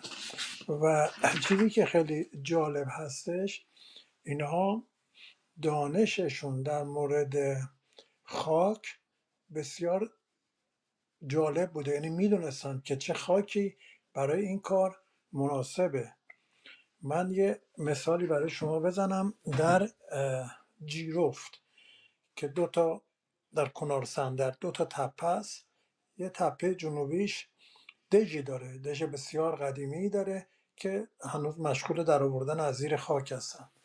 یه قسمت های از این دژ رو با خشت دور آقای مجیدزاده اینا تعمیر کردن. بعد از مدتی این خشتا شروع کرد به آسیب دیدن. از گروهی که تو کار تخصص میان رشته‌ای ژئومورفولوژیستای باستانشناس دعوت کردن که بیان ببینن چیه. اینا اومدن این خشتایی که جدید به کار بردن مورد مطالعات علمی قرار دادن. بعد با اون خشتایی که قدیم ساخته بودن هم مورد مطالعه قرار دادن. خب اینایی که اومده بودن تعمیر کرده بودن پیشفرضشون این بود که این دژ رو با همین خاک این محل ساختند و اینا هم خشتا رو از خاک محل استفاده کردن.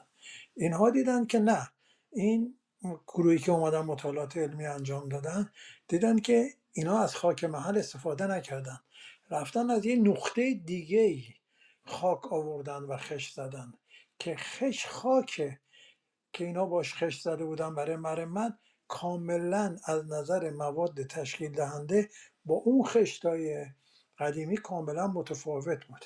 حالا شما حساب بکنید که 5-6 میلیون خشت در اینجا زده شده و اینها رو حالا داره مطالعه می‌کنه از کدوم منطقه رفتن این ها رو آوردند که این همه کار شده که این دژو بزنن.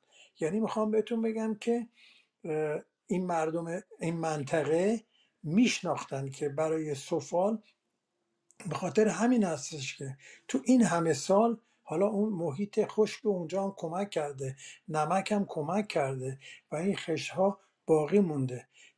یعنی هم چرخ رو میشناختن، هم استفاده درست از خش رو میشناختن. بعدم در طی دوره‌های مختلف رنگ‌ها رو اشاره کردم که رنگ‌ها به تدریج تو دوره‌های مختلفی که میان جلوتر متنوع‌تر میشه و اینا میدونستن که چه میزان حرارتی باید بدن که این خشت با دوام باشه و دریافته بودن که رنگ که سفال بعد از دادن حرارت میشه تابع میزان درجه حرارتی است که بهش میدن. یعنی با درجه حرارتی بیشتر رنگ سفال تغییر میکنه. تمام اینا رو بهشون آگاهی داشتن و علم داشتن که تونسته بودن که در اثر تجربه، در اثر مطالعاتی که کرده بودن بتونن که این خشتای یعنی سفالایی رو تولید کنن که این همه سال بتونه بمونه. شما توی جلسه که چوغا زنبیل بودید آجرهایی که اینها برای قسمت بیرونی چوغا زنبیل استفاده کردن به عنوان حفاظت مجموعه، کارهایی که در هر 11 ردیف هم روش با خط ایلامی نوشته بودن، اون هنوز که هنوزه اون آجرها پابرجا هستن، نه نشست کردن، نه براشون مشکلی پیش اومده و نه به این سادگی ها در مقابل اون همه طوفان شن مقاوم بوده. آگاهی داشتن و اطلاعات داشتن نسبت به کاری که میکردن.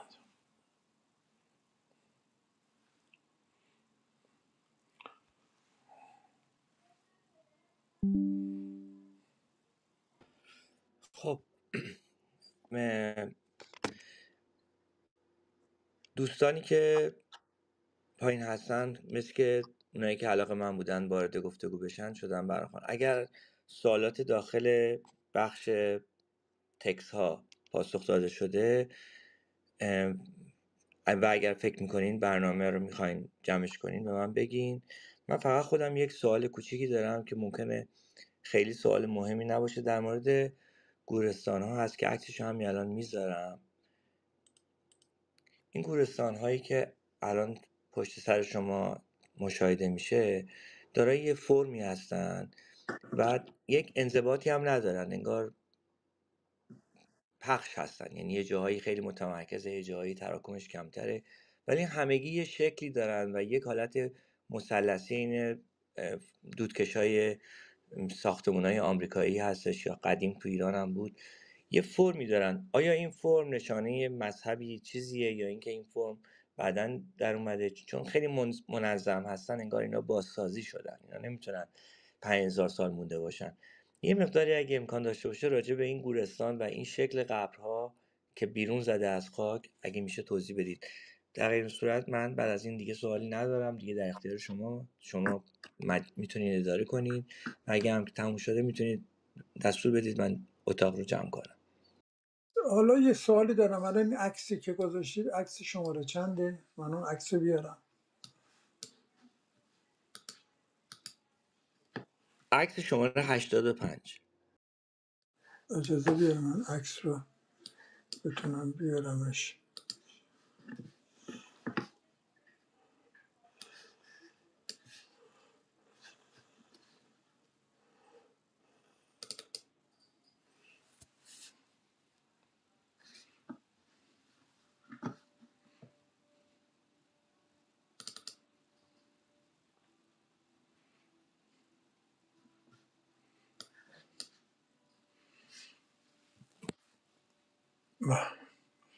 اینها اون قسمتی که در سطح بالا شما میبینید این چیزایی است که برای این هستش که محل گوره ها مشخص بشه. این علائم جدیده که گذاشتن رو اون سطح که بدونن که اینا رو چون شماره گذاری میکنن، نقشهشو میکشن، یافته هایی که هر گوری در میاد اینا نشون دهنده این هستش که چه گورهایی در چه منطقه‌ای هستش و شماره هاش چی هستش. ولی اینا میره داخلش در واقع، که داخل گورها رو الان عکس 83 رو اگر بذارید شما،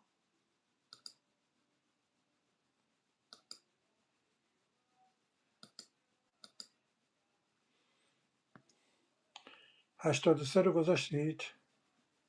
بله عکس 83 هست. این یکی از داخل گروه هستش که به صورت قوسی هستش، میبینید؟ اونا علائمی که هستش که بدون چیز بشه. بعد عکس 82 هم اگه بذاری عکس معروفی هستش، یه عاشق و معشوقه که با هم دیگه دفنش کردن. و یا عکس 81 یا عکس 80، اینا رو اگر نگاه بکنید شما، این گورا رو نشون میده. اون علائمی است که در واقع بالا نشون میده که کجاها چه قبرهایی قرار گرفته در منطقه گورستان. بله پس در اصل اون علائم ساخته بله جدید هستش، اینا بله جزئی بله, از بله بله. بله مهمه. مرسی. موقعیتشون رو نشون میده، بله بله متوجه شد. جایی که بعد کار کردن. باید ببینم دیگه کسی سوالی نداره. بعد در آخر قبل از اینکه برنامه رو تموم کنین راجع به برنامه ماه آینده هم تاریخش رو اعلام کنین و اینکه چون آخرین پنجشنبه ماه میلادی خواهد بود به همون ساعت 6 عصر به وقت کالیفرنیا، که الان اگه خواستین من پیدا میکنم که روزش رو همینجا اعلام بکنیم، ولی خب در آینده اعلام خواهد شد.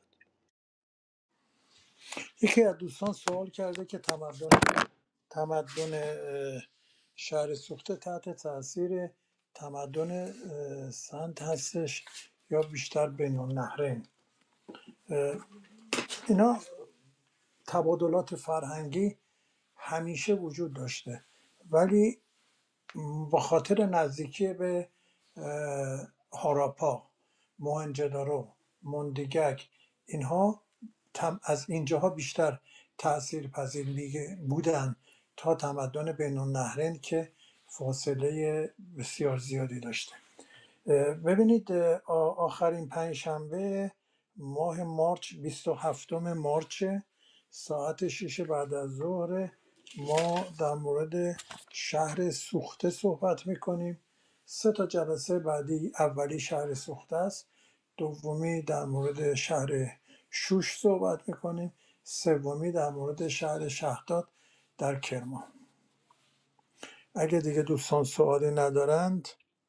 ببخشید برام خان گفتین که شهر سوخته منظورتون نه جیرفت ببخشید، هست؟ جیرفت. بله.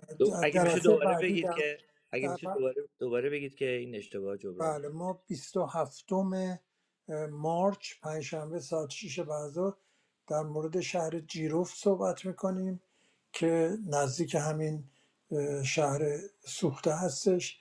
جلسه بعدش در مورد شهر شوش صحبت میکنیم که پایتخت ایلام بوده. بعدش هم در مورد شهداد کنار کویر لوط. بله بسیار عالی. فقط این امکان آیا مهیا شد که آقای مجیدزاده رو داشته باشیم در هفته آینده یا نه؟ پیدا والا شد؟ هنوز تا حالا موفق نشدم، چندین روشم رفتم، حالا بازم سعی میکنم که بتونم پیدا کنم. و من فکر میکنم ایشون رو بعد از اون سال 2009 اطلاعاتی که منتشر کردن ممنوع تصویر و ممنوع سخن کرده باشن. تا اونجایی که من برآورد میکنم، چون ایشون یه دفعه تغییر رویه داد و اساسا دیگه هیچ اطلاعاتی از شهر جیرفت منتشر نکرده. شاید یک ممنوعیت هایی براشون ایجاد کرده باشن، ما نمیدونیم، ولی امیدوارم که ایشون پیدا بشن و تو این جلسه هفته آینده ماه آینده باشن که خیلی به نظر من گفتگوی شما دو نفر میتونه خیلی جذاب باشه در این زمینه. ببینید زمان آقای بهشتی ایشون رو دعوت کردن، در که موقع آقای بهشتی رئیس میراث فرهنگی بود دعوت کردن که بیاد روی جیروفت کار کنه. 5-6 سالم کار کرد. آخرین مصاحبه ای که باش کردن من میخوندم اشاره میکنه که گویا چون من در خارج از کشور زندگی میکنم تمایلی ندارن که من در اونجا کار رو ادامه بدم، ولی هنوز در این مرکز فرهنگی در فرانسه با آقای ادیبزاده، کامبیز ادیبزاده اگه اشتباه نکنم، 2 مصاحبه اخیراً کردن و یه سری اطلاعاتی رو در مورد جیروف دادند. ولی به هر حال مشکل خودش میگه ممکنه که این، چون خانمش فرانسویه، اینا در فرانسه ما زندگی میکنیم، احتمال داره که تمایل ندارن، چون میدونید که کارهای روی اونجا متوقفه تقریبا و خیلی هم داره فشار میارن که کار اونجا شروع بشه، فشار میارن که نمایندگان اینجا ثبت میراث جهانی بشه، پتانسیل این رو هم داره که ثبت میراث جهانی بشه، ولی متاسفانه کار رهاست.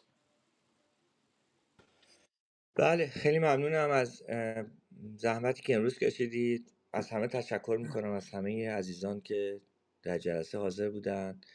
امیدوارم که به دوستان همکاران، دوستان دیگرانم بگید که این جلسات هست، چون این جلسات هرچه یک جمعیت بیشتر بشه، استاد قدیری پررنگتر و با انرژی بیشتری ادامه خواهد داد. ما هدفمون، خود شخص من و وحید جان و محمود جان، حواسمون این هستش که به این هست که این انرژی اضافه بشه، چون یه فرصتی پیش اومده که یکی از مفاخر کشور ما داره اطلاعاتی رو، در واقع اطلاعات صحیحی رو از دانسته هایی که الان پخش شده و خیلیشون نادرست هستن استخراج کنه و بیاد اینا رو یک پارچه توی یه پکیجی آماده بکنه و بعدها متوجه خواهند شد همه دانشجویان معماری و باستانشناسی که این چه اطلاعاتیه که میتونن ناب ازش استفاده کنن، دروغ نداره، تحریف نداره، اشتباه نداره. از این نظر حتی اگه خیلی از اینا گفته باشه، ناگفته نباشه، به نظر من این ارزشو داره که این کار انجام بشه، حمایت بشه، که ما بتونیم این مجموعه رو نهایتاً به عنوان یک مجموعه گفتاری که حالا در واقع میتونه نوشتاری هم بشه، در آینده حتما تکنولوژیش خواهد اومد که همه اینا بشه تو کتاب هم بیاد، اینا بتونه ذخیره بشه، ما اینا رو در دست آینده قرار بدیم. این شاید کاری باشه که ما میتونیم انجام بدیم. من با کمال میل اینو انجام میدم. امیدوارم دوستان دعوت کنن سایر همکارامون و سایر افرادی که علاقه‌مند به تاریخ ایران هستن حضور داشته باشن و این حضور پررنگتر بشه، تو جلسات سوال جواب شرکت بکنن، این رنگ و پررنگترش بکنن، پرقدرتش بکنن تا ما هم بتونیم بیشتر و با حرکت بیشتر ادامه بدیم. من از آقای برامخان تشکر میکنم، از همه شما تشکر میکنم. من میکروفون رو در اختیار ایشون میسپارم که دیگه خداحافظی آخر رو بکنن و بعد از ایشون من جلسه رو، اتاق رو، تالار رو میبندم. من از همه دوستانی که تشریف آوردند، وقت گذاشتن، موندند و سوالاتی مطرح کردن عمیقا تشکر میکنم. خیلی ممنون. بعضی از دوستان میبینم از ایران 5:30 صبح اومدن شرکت کردن، خیلی تشکر دارم.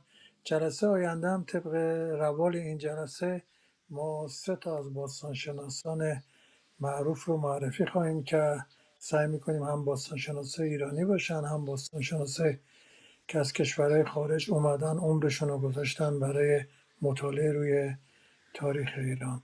شب همگی به خیر. کسانی که ایران هستن روزشون به خیر، یا هر جای دیگه هستن اون ساعتی که دارن به خیر باشه. خداحافظ همگی، به امید دیدار در پنجشنبه 27 مارچ.